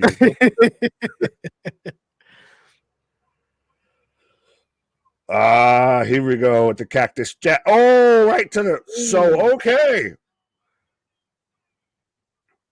And see, this is proof you can do hardcore spots in wrestling and everything, and it's not bad. We're not getting prudes out here of, oh my God, they're bleeding. No, it's going to do stupid shit just to do stupid shit. Exactly. I am patiently waiting for the needle, though. I know that. The needle to drop. And so that's a hell of a way, though, to go to commercial break, though, of Mike Santana holding up, the barbed wire bat, blood dripping down his forehead after he just to the face of Dago. It's crazy, just coming down his face. I think Cody. I think that's how you pronounce his name. I don't know. Code hater. Code hater. Yeah. Okay. So I don't think it's the first Texas Death match, but they've had plenty of hardcore matches in TNA. Just look at a Monsters Ball. Yeah. Go look up Abyss. Exactly. Abyss versus Jeff Hardy and a Monsters Ball match that happened some years ago. Check that out. I feel like it's on YouTube. And it's on if TNA. You want to watch a not so good one, go search Abyss versus Judas Macias, where he crawls out of the ring, and you can watch Father James Mitchell like we were talking about before too. Right. Another good Monsters Ball match to watch is Crazy Steve versus Trey Miguel. That happened last year around February. That's a good Monsters Ball match.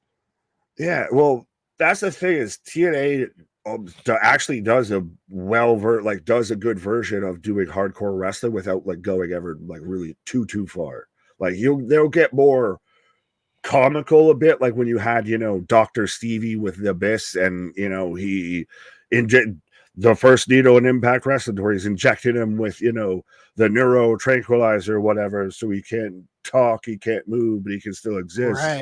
But outside of Impact will go more comical with their hardcore wrestling versus more just going grotesque, just for the sake of going grotesque. Right. And then speaking of like the comical side, like they just had one a couple of weeks ago with Jordan Grace and Ash by Elegance. The match by Elegance was technically a street fight falls count anywhere match, but it was just bedazzled with Ash's stuff like diamonds and things of that sort. And yes, Kyle, I forgot about this one. Mickie James, Deonna Purrazzo, Texas Death Match. I think that was at Hard to Kill 2022. That was a match. That was a match that, yeah, if you haven't seen it, you got to go see it. Yeah, that's definitely a good one. That's 100% a great match. But yes. I've heard Deonna's building. I've heard the rumor that they want to start to quote unquote build a faction around Deonna and everything, which, if I'm being honest right now, AEW needs less factions instead of more factions. Like, why don't we just do well with singles talent and everything before everybody's in a fucking faction? Like, Jamie Hayter's back. What do we really have going on with her? Deonna Purrazzo's there. What do we really have going on with her? Again, Taya Valkyrie is there on your roster, just floating in the wind. and she could be out there challenging a Monet, challenging a Mariah May. Hey, what do you say? Yeah, but if they do a faction with Deonna Purrazzo, where they like who would they be facing? Like, there's no other factions in the women's division, from what I'm. See, I've heard more than like the first thing I heard that because you've lost the outcast, the everything like that. But I've heard that they were going to try and do something with Monet of it's Camille, and I heard like the Renegade Twins getting thrown with her for whatever. They're gonna have Sasha run a faction. I know. Please, no. Please don't do.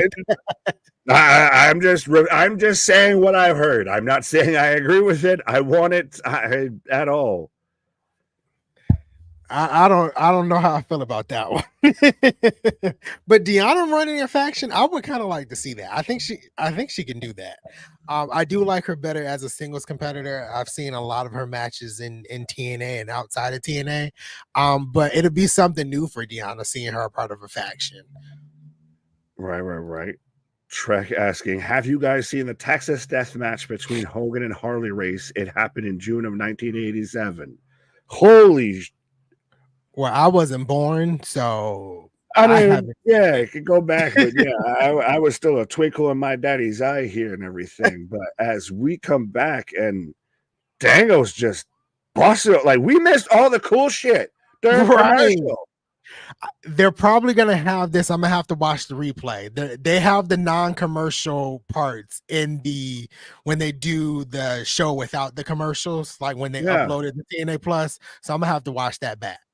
But that's some bullshit. Like, so all the cool that happens in this match all happened during a commercial. Like, as we're up now on the stage fighting, as Dango's just gushing blood, Santana's busted open too. We got him thrown into the crowd and everything.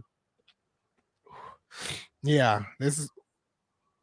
Oh, is that a pile driver? Pile driver on the stage. Two go. I have to go back and see this now. I need to see what happened during commercial break. Yeah, because truth be told, I was about to take a pause from the call, and we came back, and everything's like all busting out the door. All the hell broke loose over here. We came back, and the gaff has been smashed. What the fuck? Right. Again, though, that's the thing this is your top of the hour match and everything. On a 2-hour show, this is your top of the hour. This isn't your main event, but this is this is what everybody's paying attention to. This is what you advertised and sold people on the show about. Right. I think like this was advertised, and I just kind of felt like it was going to be a main event. Texas Deathmatch, like this needs to be the main event of Impact, but it's not. So begs the question if it's that 6-person or 8-person tag team match that they have, because I know we still got to hear from Joe Hendry. It'll have to be that 100%. But yeah, Dango is gushing. Yeah. Sup, Nick and Anthony, as Lucha Bros finished with AEW. Yeah, they've been finished. That's why we got Pac with the trios with the Whitepool Combat Club. That's the thing I didn't know. I didn't know they had finished. I didn't. So they've been done for a couple of months. I don't know if they exactly like. It was debatable as to when their contracts were done, but they pretty much knew that they weren't, like AEW knew that they weren't re-signing versus like what they're doing with Daniel Garcia. If he's still up in the air, so they're still halfway using it. They knew they weren't coming back. So they just, you wrap the fuck up. You're done. Ooh. Oh. Was that through a table? Part of the barricade. Oh, and the barricade is bent. It's the metal stanchion barricade. It's not the big fucking foamy pad that you see in WWE and everything. Like that's like the old school gated barricade, like the bike rack, just with some plastic bullshit on the front of it to say TNA. The guy that's like at the table, like there's a whole match in front of you. And it's like he's taking notes. He's just 100% unfazed. Just nothing to be bothered by. Yeah. Oh. Ooh. Just throwing now like production like in cases and everything into each other. Yeah. This is intense. And Dango is just a mess. Like blood is everywhere. Oh, he's got like almost that again, Swerve Strickland Crimson Mask there to where like you kind of do it and then you end up going a little too deep and all of a sudden you're wearing ketchup face. Right. Oh.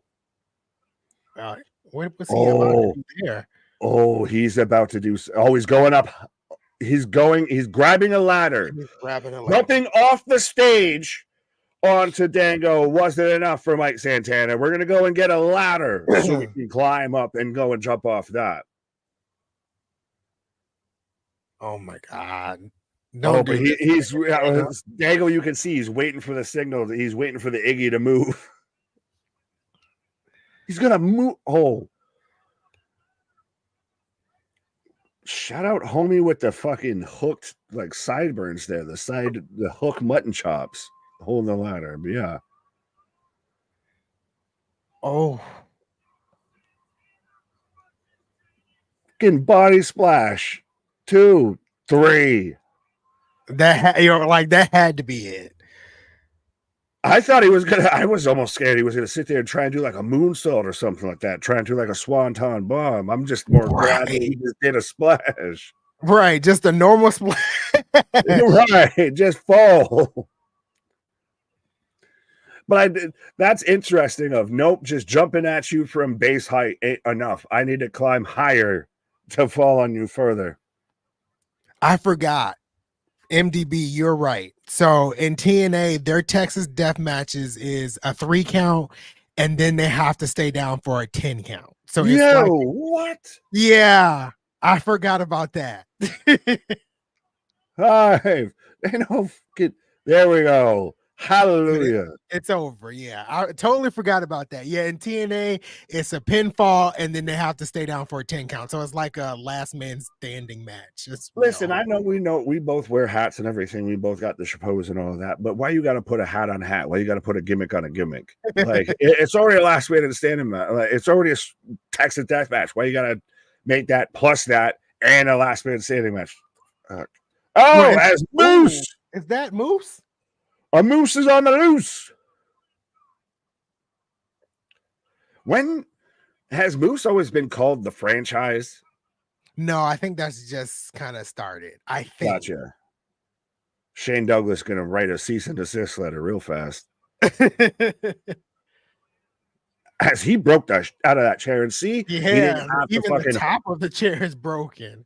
Yeah, but he didn't have to sit there and can horseshoe him with it or anything like that. We didn't have to sit there and it's a gimmick chair. No, it's because he was just doing body shots with it and all of that. And you can do it and you sell it. You broke the chair versus Concussion City. Here we come. Right. As Moose standing over Santana. Yeah, I think we'll get Moose and Mike Santana at Bound for Glory. I like that. I think that's where we're headed here.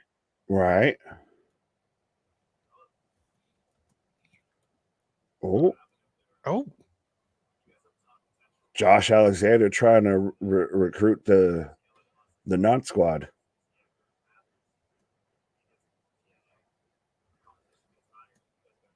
This is interesting. Yeah. Instead of DIY, this is YID. Josh Alexander extending a hand of advice? Like, that's not okay. Fair enough. As we're about to be hearing from Say His Name. Yeah. He appears. I believe in Joe Hendry. As we go back to commercial. has he gotten cold, Joe Hendry? Has it been in too much really since then? The song ain't songing like it was songing before a little bit. How we feeling? I'll say this. Um, to the TNA fans, like the folks that really watch TNA, I don't think Joe Hendry has gotten stale. But I've seen the negativity with the audience in WWE saying like he's overhyped, like he's overstayed his welcome, things of that sort. I feel like he's still at the top of his game. I really do. And I do believe he'll be in the Royal Rumble. Jordan Grace tweeted that out today, I think it was. She was like, bookmark this tweet. You're gonna hear say his name and he appears, and that'll be top 5. This is what she said: top 5 loudest pop in WWE history for the Royal Rumble. So yeah, that's kind of how I feel. I think for the TNA fans, Joe Hendry is fine. The fickle WWE fans, they have a problem with him being on NXT. I'm gonna just leave it like that. I don't see. I don't see too many people having a problem with him being on NXT or anything like that. I was more of saying, has it gotten stale in the aspect of he hasn't been in any sort of real big feud right now recently? Of he's kind of he's not out there winning titles. He's not out there for world title shots and everything. There's no more new songs. There's no more catchy new slogans or anything that come out here. So how long are we riding the coattails of say his name and all of that? I mean, I still think he's great. I know a lot of people that hate on Joe Hendry have never watched a Joe Hendry match. Right. So that's, I think, part of it is Joe Hendry, without all the song singing and everything, is a top tier wrestler, period, bar none. So I think he's on to bigger and better things. I just worry if it's right now getting a bit stale, if it's collectively, if it's there's nothing fresh, there's nothing percolating and populating here. I think if we don't get him winning some type of big title soon, it could potentially go stale. But from what I already know from the spoilers, there's a big match coming down for him down the line.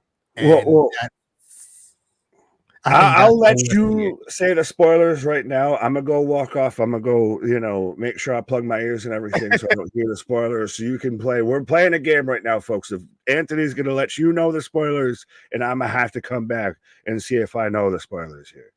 All right, sounds good. So it seems like I don't even know if I got this picture correct, but maybe Nick can help me there. There we go.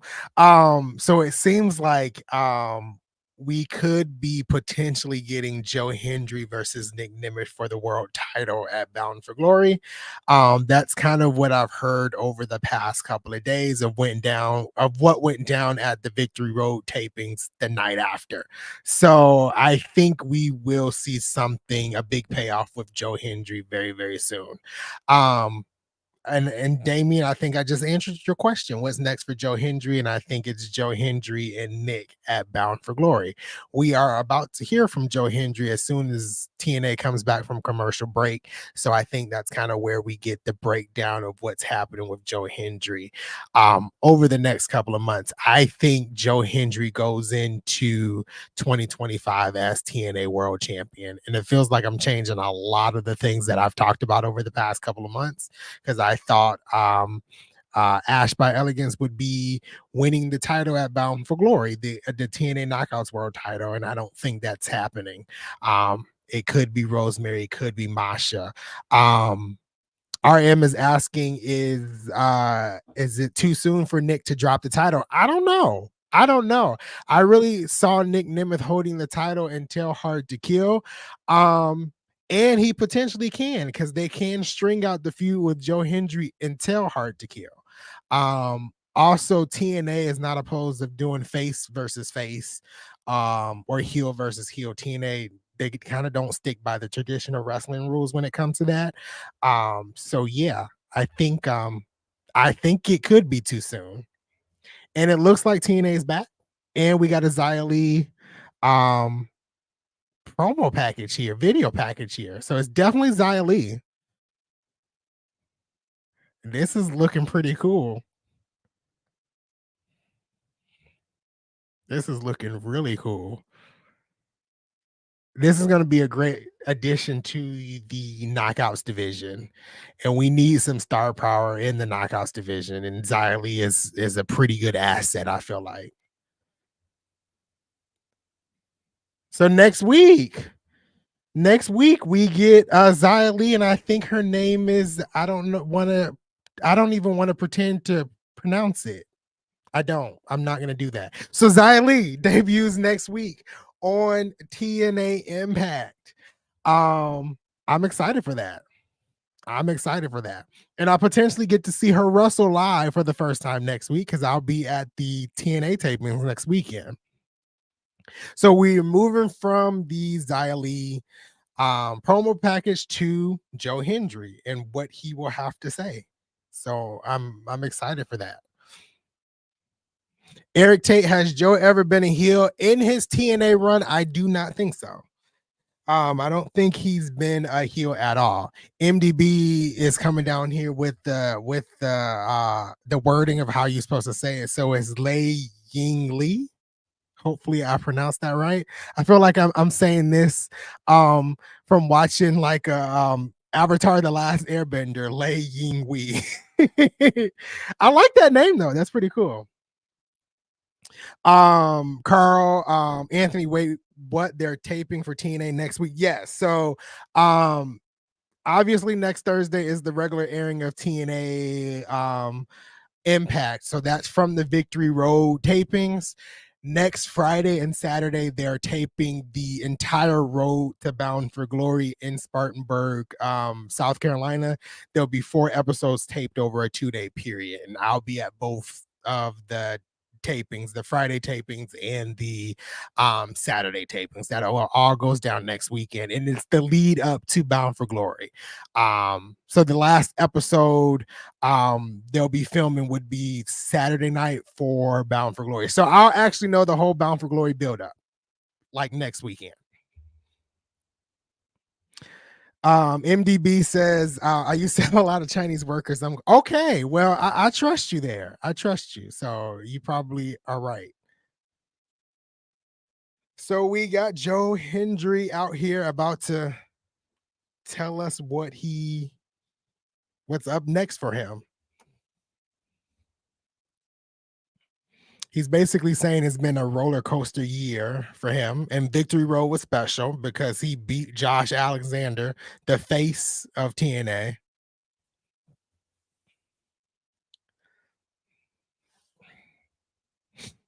And yeah, you're right. Say his name and he appears.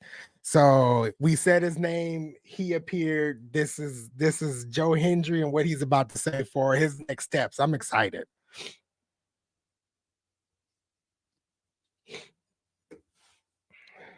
I really think him having the world title soon will be great. Let's see here. Damien is asking, do you see Mike Santana as a world champion? 2025 is Mike Santana's year as world champion. I can see Rebellion. I can see Slammiversary where he wins that title, but he's winning the title next year. Absolutely. So Joe Hendry is basically saying that there's people in the back that don't want to see him successful. So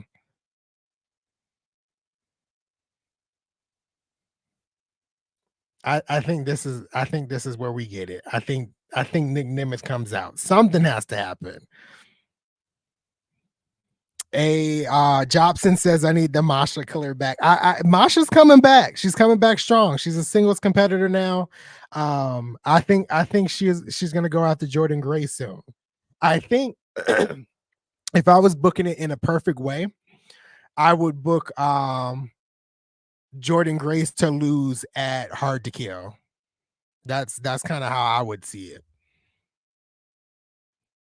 So Joe Hendry just said it. He is coming after the TNA World Championship.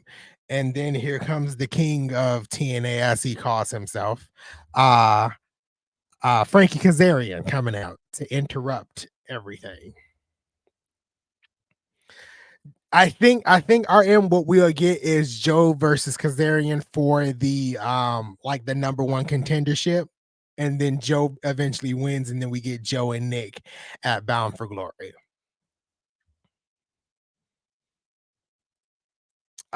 This is funny. We need Joe Hendry versus Beetlejuice because say both their names and they appear.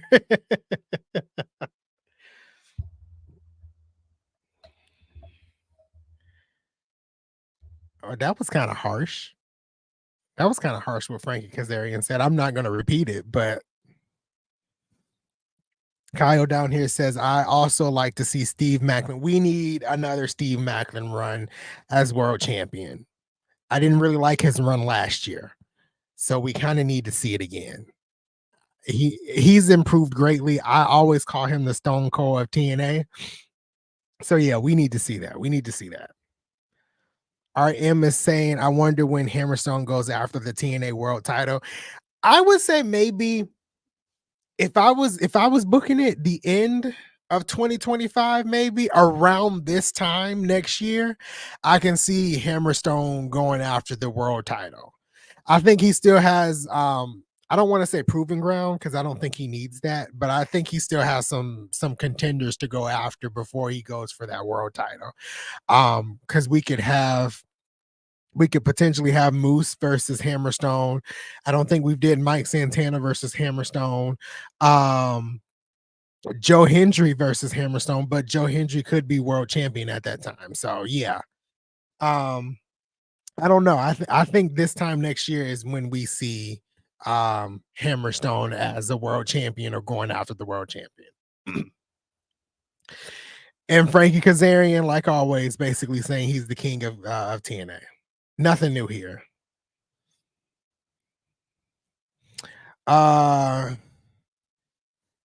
Sean says Frankie needs to retire already. I don't like this gimmick. I don't like what he's doing. When he came back to TNA last year, him and Eddie Edwards had some phenomenal matches. The feud sucked, but the matches were excellent. I don't think he needs to retire. I think he needs a repackage because I'm not liking it. And here comes Nick Nemeth. So now we got Nick Nemeth, Joe Hendry, and Frankie Kazarian in the same ring. This is gonna be crazy. So Smile Mark down here says, you see Cardona ever gaining the TNA World Title? Cardona is looking to go back to WWE. Not saying he can't win the TNA World Title on his way out, but Cardona is looking to sign with a major company.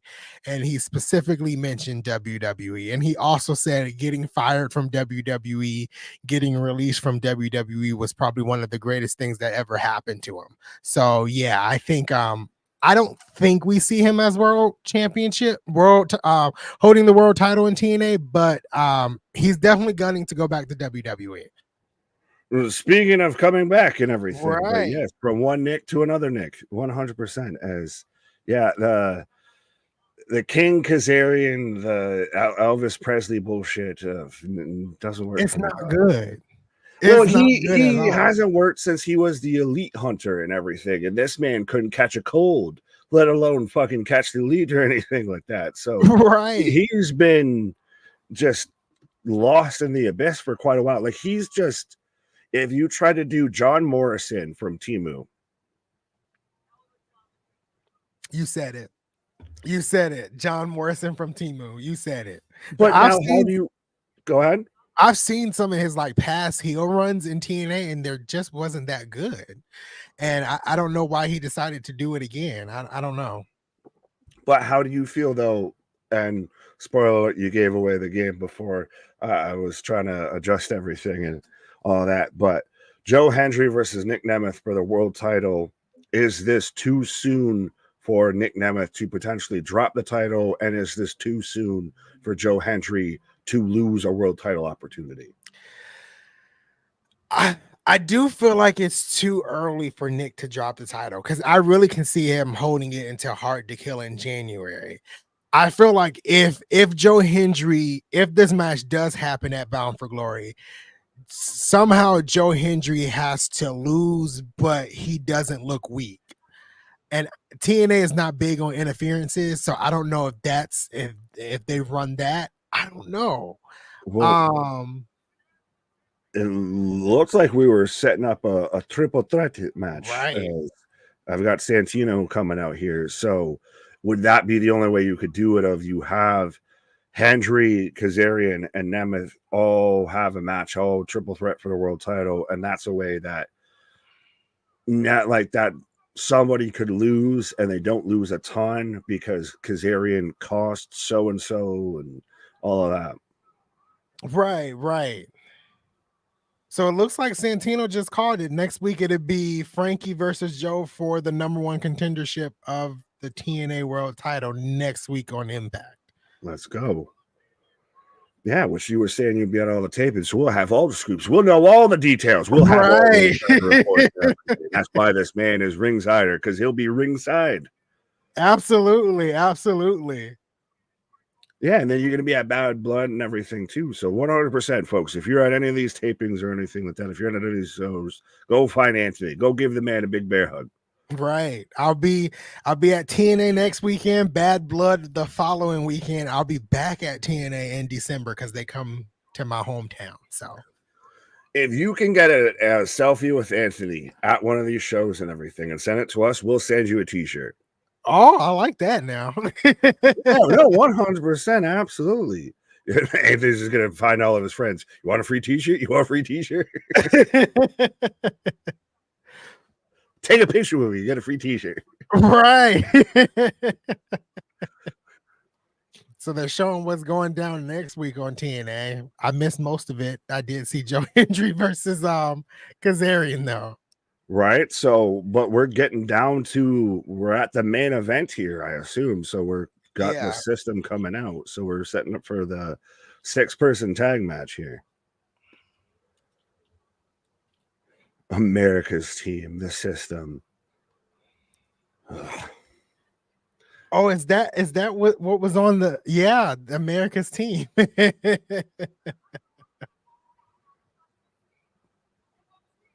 Tasha Steelz just looks like the complete like outsider amongst this whole group and everything. Like, well, MDB says different. Right. Tasha Steelz like, nah, I disagree.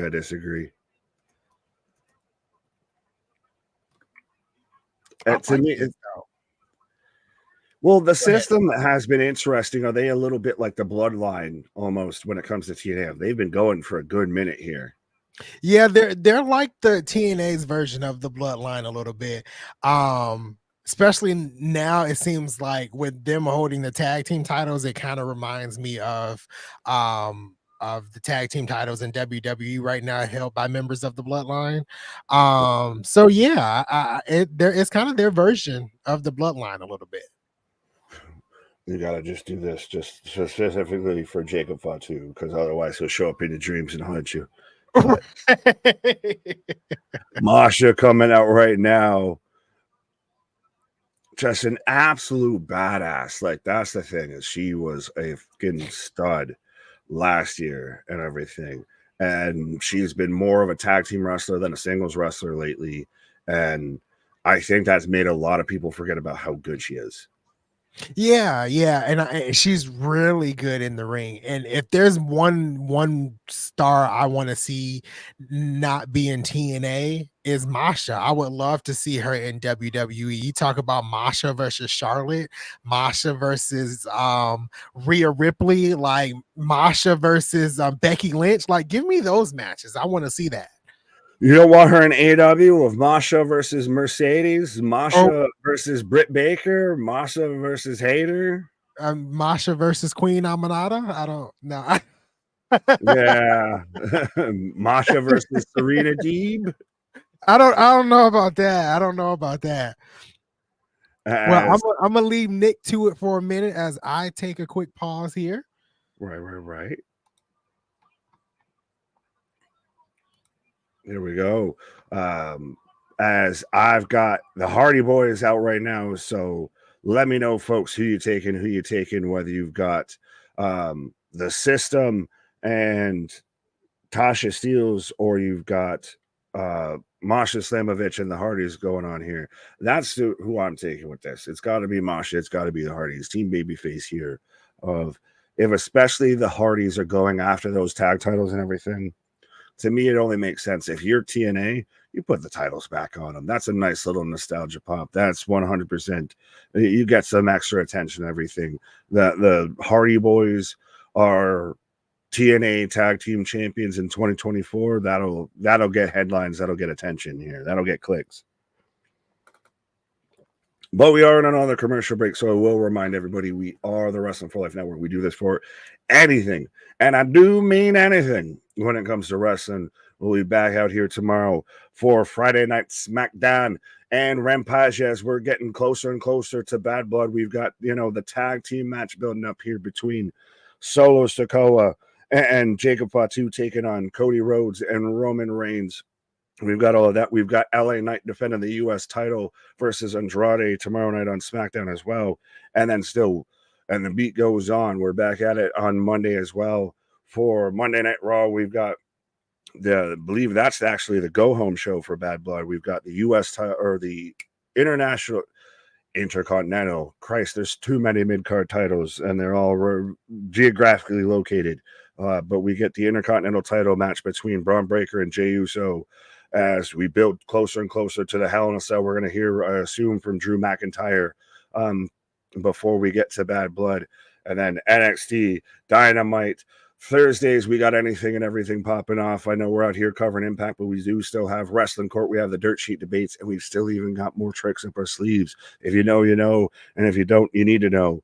But 100% be a friend, tell a friend. We're tiptoeing by the window. We're ever so close to 6K subscribers right now. So 100% be a friend, tell a friend. Let everybody know you're being a bad friend out there if you're not telling them about the good gospel of wrestling and everything. And besides, my birthday's on Saturday, so come on, you need to be a friend. You need to, if you're gonna be, you want to get me something for my birthday, go tell 10 people about the Wrestling for Life Network and just grab their phones and hit subscribe for them and just hit all the notifications and say this is what you need to be watching. Because, again, often imitated, never replicated, never duplicated. We do what we do because other people can't do what we do. Damien saying, does Roman and Cody get pinned at Bad Blood? No. You are not pinning Roman or your world champion at Bad Blood. That, to me, is an alley and an oop. The only way that happens, honestly, shit, now that I say that you could see it, I could see a potential to where maybe Roman gets pinned to help set up the War Games match, the Survivor Series match, the Civil War. Do you do it and you introduce like a Hikaleo or anything? Do you have to add something else here to result in that? I'll say it's very unlikely, but I will not say that to me it is, really a foregone conclusion. Like it's not a favorable situation that you get Roman or Cody gets pinned. You're pinning either Roman Reigns or your world champion to lose the match. Stoner Jesus, I'm already doing something for you. Pause, sir. I hope you're just, getting elevated and amputated. I wasn't going to say that, but elevated at least on the vitamins. Ken saying, so my first night having Access TV, it seems like a music channel that happens to have TNA. Fair enough, because I have never had access to Access. I have heard about it. It has been this mythical place to where they hold all the TNA wrestling. That's why we used the YouTube memberships before. We'd get it at 8:30, commercial free, all of that. You pay 99 cents. I know TNA Plus, we just get commercials, and literally during the commercials, if it's not advertising stuff for TNA, it just says, we'll be right back.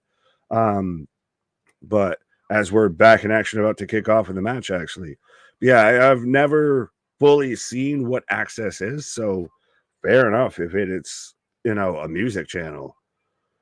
I remember when they were out on like Twitch and everything, and they were, really kind of out there. They were on Pop TV and stuff like that. They were hard pressed for a TV deal. So I do like that at least they have their own kind of streaming platform. They have, all the back catalog. Again, hashtag not sponsored, but Anthem, Impact, if you want to, we're willing to talk. But again, let us know who you're taking right now, as I've got Masha and Tasha Steelz kicking off this match. But let me know whether you're taking Team Babyface or Team Heel out here. Guess who's going to War Games? Hell yeah, actually. I didn't even realize that's the last thing that you said in your comment, but that's awesome. So you're going all the way out to Vancouver. KJ might be jealous out there. But that's going to be a crazy show. And is it weird that we're more hyped for the show based on what we think they're going to do versus anything they've announced, versus it being a War Games? Like, nothing's been announced. Clearly, it's that far down the road. But just excited, A, because it's War Games, and B, because we really anticipate that we're going to get the Samoan Civil War happening in a War Games match, as Eddie Edwards and Masha in the ring. So, again, like we were talking about, of Impact Wrestling does a really good job of integrating and using like the intergender stuff without going overboard with it, without it not making sense or anything. Like, they really do a good job with that, of establishing that, women can kick dudes' asses too. As now I got Matt Hardy going at Eddie Edwards here. Did we ever get the Hardys versus the Wolves? I'm really wondering at this point, because I know we had a little bit of the period to where the Hardys were Impact before all of this. So I'm wondering if we ever got, Matt and Jeff versus Eddie and Christ. Why am I blanking on his former tag team partner? Anyways, Mosh and Hardys for the win. Sean's letting me know he's in Vancouver. Fair enough. So right near back door. It's a little bit like Anthony going to Bad Blood there. It's, when they happen to put it in your back door, it's a little bit easy to go. And, the most I get is never had the Hardys versus Wolves. It might. Interesting. Okay. I would have actually liked that. Davey Richards. There we go. That's what I was thinking of. But yeah, that would have been a hell of a match. Jeff with the splash on a Myers and Edwards in the corner here. Yeah, the most I've gotten recently is, I know there's a Dynamite coming to New Hampshire in like November, and the cheapest ticket I could find was like $130 a pop. So I'm all set with that. They rolled up the bank to Kevin Owens. Job said, WWE is very much knowing who they have as talent and who they need to keep as talent and everything. And I think they're also doing a good bit of, we're going to make Tony overpay for people a little bit honestly, excuse me. As Masha just throwing around Tasha Steelz.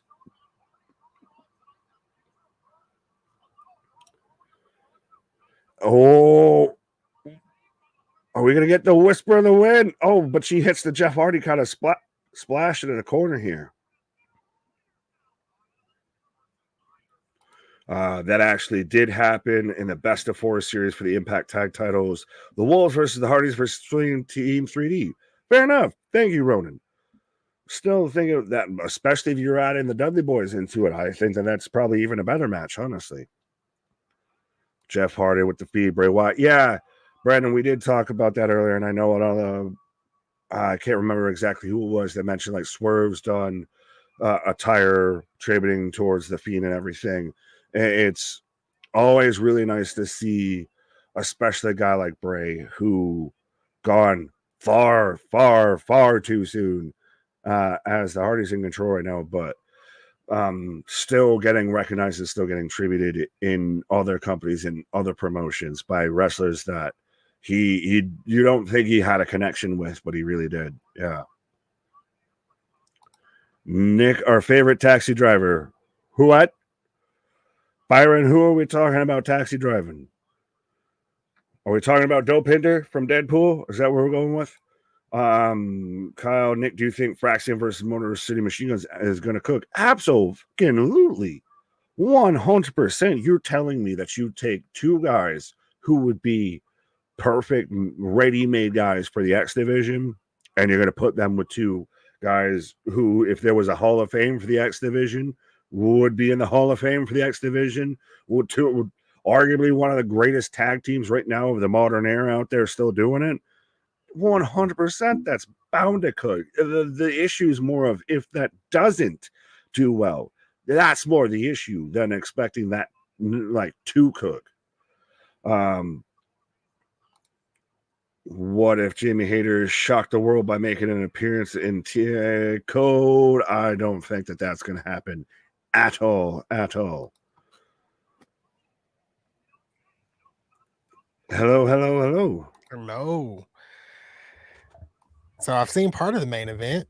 Right. Masha and her little tag team moves with the Hardys. That was pretty cool. Yeah, we've got the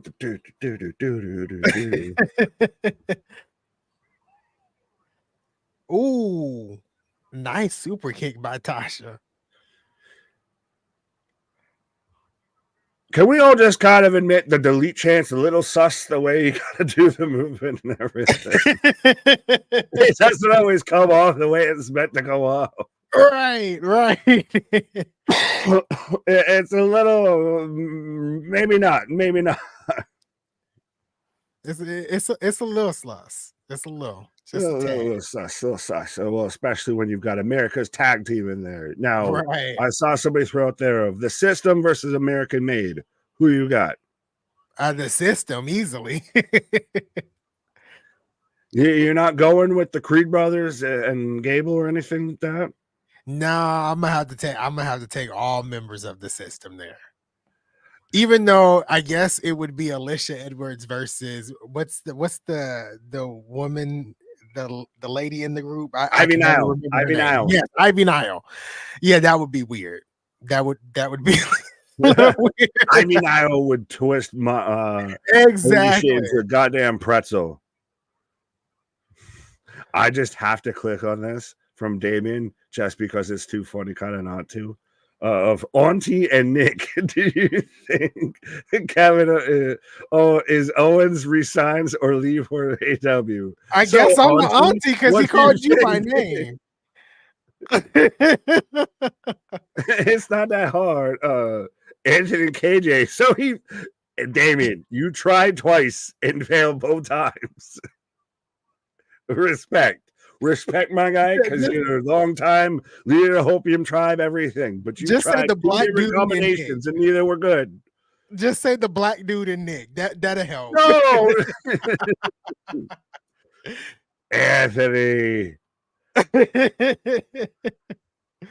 Has Jeff Hardy running through?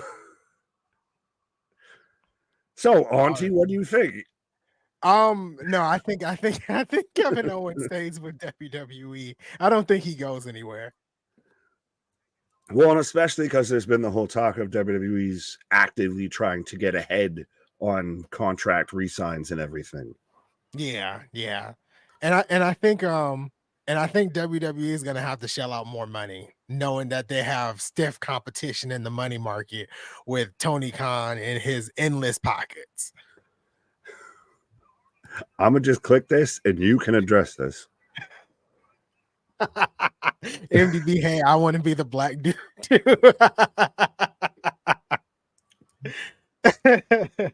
I'm melanin deficient, so I can't speak on that. So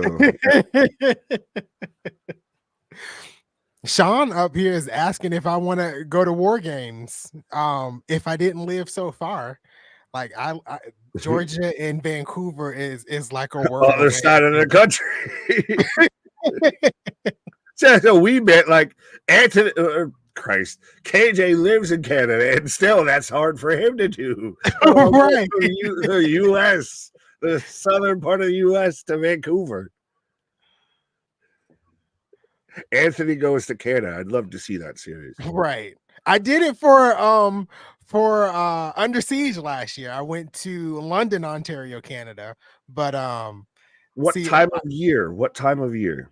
It was actually Memorial Day weekend. Okay, but still like warmer weather-ish, not like I want to see you go up into Canada like during the winter and everything, like November-ish and everything.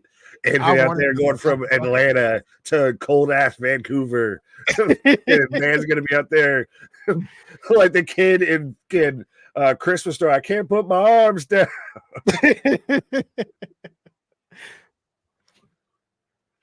I did a couple of years ago have to go to Buffalo for a funeral, and it was in the middle of winter. So our winter here in Atlanta is like 50 degrees.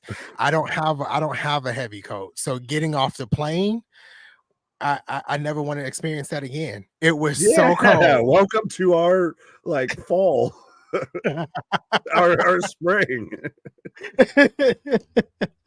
Fucking 50 degrees is your winter. Fuck out of here with that.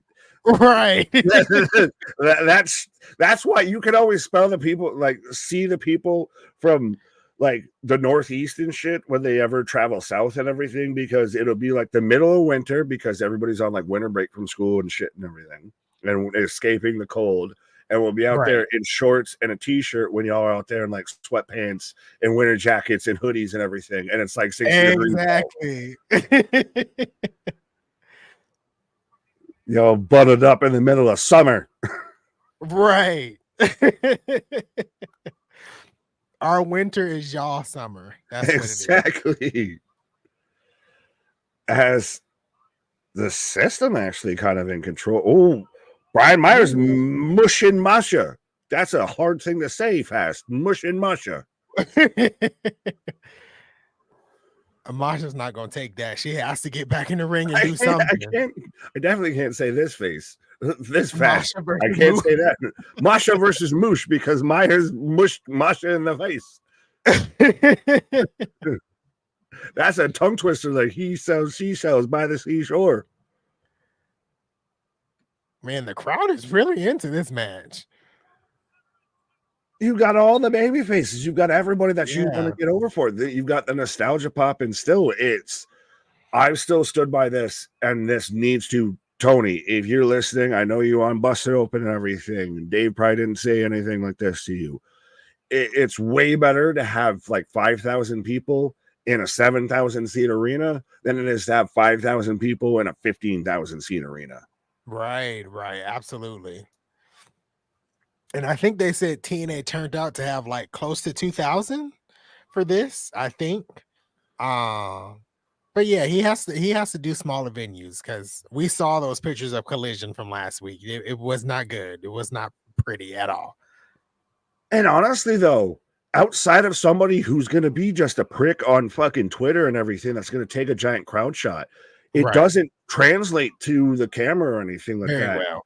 Yeah. Right. Like you can have 15,000 seat arena and everything. And unless you're going to do the gigantic wide shot, you're not going to do that when you've got empty seats. It's better to have a smaller venue. You've got a more intimate setting. You've got a louder crowd that feels more impassioned and everything. And you can pan out and have the big shot. No one's sitting there can judge, oh, well, that's, 10,000 seat arena versus 7,000. You're a fucking nerd if you do that, honestly. So it's better to have the louder crowd, the bigger reaction, the more vibrant crowd comes off better on television than any of that. Right. Absolutely. Agreed. Oh, they just threw Alicia out. The ref just threw Alicia out. This is like the saddest walk-off ever because she's like, she looks like she's wearing her boyfriend's or her husband's basketball jersey with some bullshit ass neck brace and everything, and the saddest ass pair of Nikes and everything. As though na hey goodbye. How fucking long is this gonna take? Like ABC's showing up. ABC showed up. If you want us to get rid of her, we got you. This is the end of the system. This has to be the end of the system. This is you're breaking it all down. You're sending Alicia out, and you got the big circumstance of with bye. You've got the ABC to take her out and everything like that. Like, True. Oh, Masha with a chokehold. oh, dumps out Tasha. Oh, Ooh. the Was twist that a and tope. Washington I thought for Star? half a second she was going to use the ref, like how Jeff will use Matt to like bump out of the ring and everything Yeah. because the ref was kind of down. I was like, oh, is the ref going to be part of this? Twist of fate.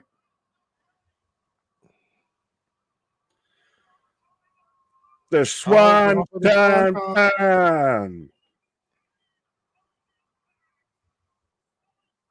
1, 2, 3. That was a good main event. I enjoyed that. It's just good to Still see so many interested me that people. main evented versus the Texas Deathmatch that you advertised, like the match you built in the show, main evented. Right, because this match was not advertised at all. Like, No, it was not. Yeah. you didn't know this match was happening unless you were already tuning into the show. Right, absolutely. I feel like it could have been switched. The main event didn't disappoint, so that's a good thing. Like it wasn't bad at all. But if I was running it, I probably would have switched it.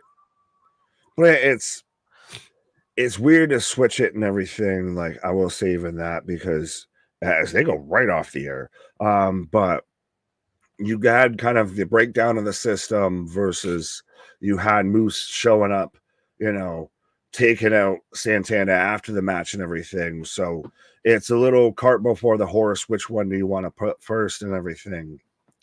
Yeah, like it was still a hell of a match, super entertaining and everything, and a really good way to send the crowd home happy. You got the Hardys, you got Masha and everything. So confusing-ish, but I don't hate it. Yeah, it was a little confusing, but like you said, it wasn't bad, and I didn't hate it. Still a solid main event. I think I enjoyed that main event a lot better than I think the main event that happened last week. I can't remember what it was, but yeah, this was good. But still would have switched it with the Texas death match. Fair enough. But folks, that does it so far tonight for TNA Impact. Let us know your ratings out of 10. We do take a rating out of 10 after every show here. Sir, I will decline and default to you as you're the resident ringsider and Impact insider of what is your rating out of 10 for the show? As we've already got 10s, we got 8.5s, 7.5s, we got a 5 from Mike. Right. 8 out of 10. Sean Sayre was a 7. Denisha with a 9 out of 10. I like that, Denisha. I like that 9 out of 10. 7.5 out of 10. I'm surprised you weren't out there praising Kevin for his 10 out of 10. Oh, I didn't see Kevin's 10 out of 10. Well, I'm in the ballpark. I'm not going to be super biased tonight. I'm in the ballpark of 7.5. Okay. Yeah, I'm down here agreeing with Boston. Oh. Not surprised, not surprised. No, But yeah, not at all. Not at 7.5. all. It, No bias. No bias. a lot of the times when it comes to TNA, the Fallout shows are not the best. And that trend kind of continued tonight. It wasn't bad at all, but I can't give it an 8. 7.5 I think is decent. I wanted to give it an 8, honestly, because Really? the Texas death match was really good. I liked even a little bit of you had Ariana Grace and Santino out there together a little bit. Like there was a lot that I really thought was really good on this show. Nothing that really kind of ticked too far over though. But I mean, the Texas Death match was great. The main event match, whether it was the main event or not, was still a great match. Yeah. So I wanted to give it an 8, but there was still some miscues. There was still some things so I'm right there with you, 7.5. I don't think this was a bad show at all. I think this was clearly better than Dynamite that we watched last night. But I think, I think this did really well with what they were trying to get across. May have not been knock it out the park, but a really good show. Yeah, absolutely. Even the opening segment was really good. I kind of forgot about that, which built to the main event actually. That was great. Seeing Joe, Frankie, and Nick all in the same ring as well. Texas Deathmatch. Yeah, it was great. I'm still like sold on like a 7.5. Right. And like you say, TNA tonight was way better than Dynamite because at 9 o'clock, I was done with Dynamite. The first hour, I watched it and I was like, I can't do this anymore. Fair enough. Fair enough. But Propunzo with a 1, but I'm watching the game. So you're rating the game a 1 out of 10. Well, I mean, you're watching the Jets and the Dolphins. So, of course, that's a 1. There's no Bills out there. So, otherwise, that'd be a 10. Eric with an 8 out of 10. Trek with an 8 out of 10. Boston agreeing with me like he should be. Absolutely. Y'all going to have to discuss that later, I guess, but y'all can talk that out. Everybody that's giving it an 8 and a 9 and a 10, though, kudos to y'all. Y'all making my heart It was happy. a good show. Like, It that's the thing was. is, well, and I don't know if it's exactly grading it fully on like a curve, but like Impact is good. And you like, I'll say this politely, you almost go into it expecting less than. Oh, You go absolutely. into it expecting for there to be faults, for there to be flaws and everything, for there to be issues, what have you, and everything. Like we had AJ Francis and Casey Navarro and thought that was a fantastic match. You're expecting lowlights in there. But Yeah. this was really good across the board. For like, this didn't feel like super a fallout from Victory Road too much. It just felt like a really good weekly episode. And that's a testament that they didn't rely on the pay-per-view crutch for them to have a good episode.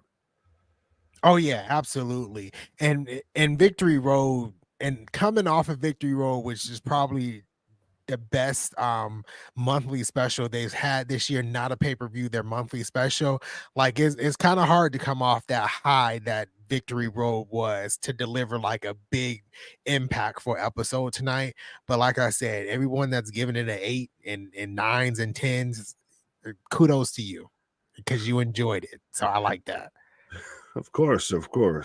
But 7 out of 10 from Vance. Z-Man Scar can't rate thy 1. I don't have access TV, so no way to watch TNA. Well, there's always TNA Plus. Again, hashtag not sponsored, but someone clip all of our praise for this and then see if they'll sponsor us. Just listening to you guys. Well, we got you covered. We're covering everything and anything out here. Yeah, TNA Plus. I'm seeing that it's still available on YouTube. I'm not entirely sure if it's still available on YouTube. It I might, got refunded my 99 cents and and I everything. did too. So, I got yeah. refunded my 99 cent too because I had both TNA Plus and the YouTube. I don't know why I had both, but I did. Double dipping. Man, committed. I'm gonna give you all the money. I can't even watch it both at the same time on things, but I'm gonna give you all the money. Right. You know what? Just because you're TNA, even though I'd be watching this on a half-hour delay, take my extra $1 just because. Exactly. Just take it. Take the extra dollar. You were paying. I like you so much. I'll give you an extra $1 for free a month. Right. This was a pretty good post pay-per-view show for TNA. 100% TNA has been cooking, like we talked about, of sold out shows upon sold out shows, of filling out arenas. They've got a bunch of momentum, and it's not just because of NXT talent coming over. It's because of what they bring to the table as well. Yeah, absolutely. They've gotten a lot of hype from WWE and NXT, but the wrestlers, their crew over there in TNA, they work very, very hard. And a lot of this was because of them and the efforts they've put it in over the past couple of years. So yeah, it's good. TNA is doing some good stuff right now. Right. Jobson's yelling at somebody for some reason. MDB going at you of not as good as NXT, but it was all right. It was all I right. mean, I think I gave NXT a 5 this week. I don't even remember. So, yeah, it wasn't better than NXT MDB. It wasn't. As MDB saying, going after me with the fantasy football and everything. But folks, that does it, I believe, tonight for TNA Wrestling, unless you got anything else you want to talk about, sir, anything. No, I think we covered the 3-hour Smackdown and the Lucha Bros headed to WWE. I don't think I have anything else to talk about here. You don't want to talk about like JD and SRS having beef or anything like that, any sort of that stupid bullshit? They have beef? They have fucking baloney. They don't have beef. They have fucking baloney. Did not hear about that at all. And you don't need to hear about it because it's a waste of time, and those two are a waste of energy. But yeah, will you guys be back for TNA? We'll see. We'll see. You keep asking for it, and we'll keep showing up for TNA and everything. We still gotta fit all the other things in here. Exactly. If you want TNA back, yell at KJ in every chat Monday through Friday. So.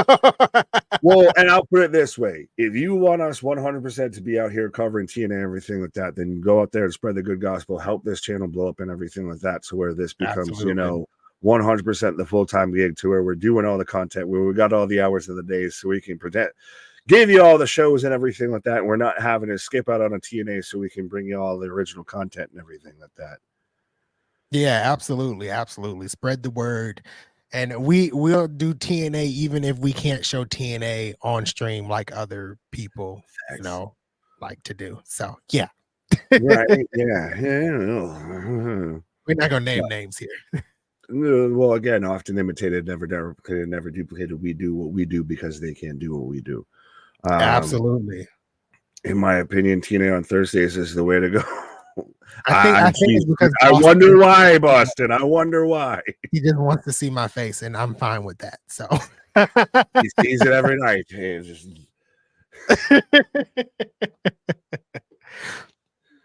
But Trek Sam, what up? But yes, you got anything to say to the people before we send this on out of here?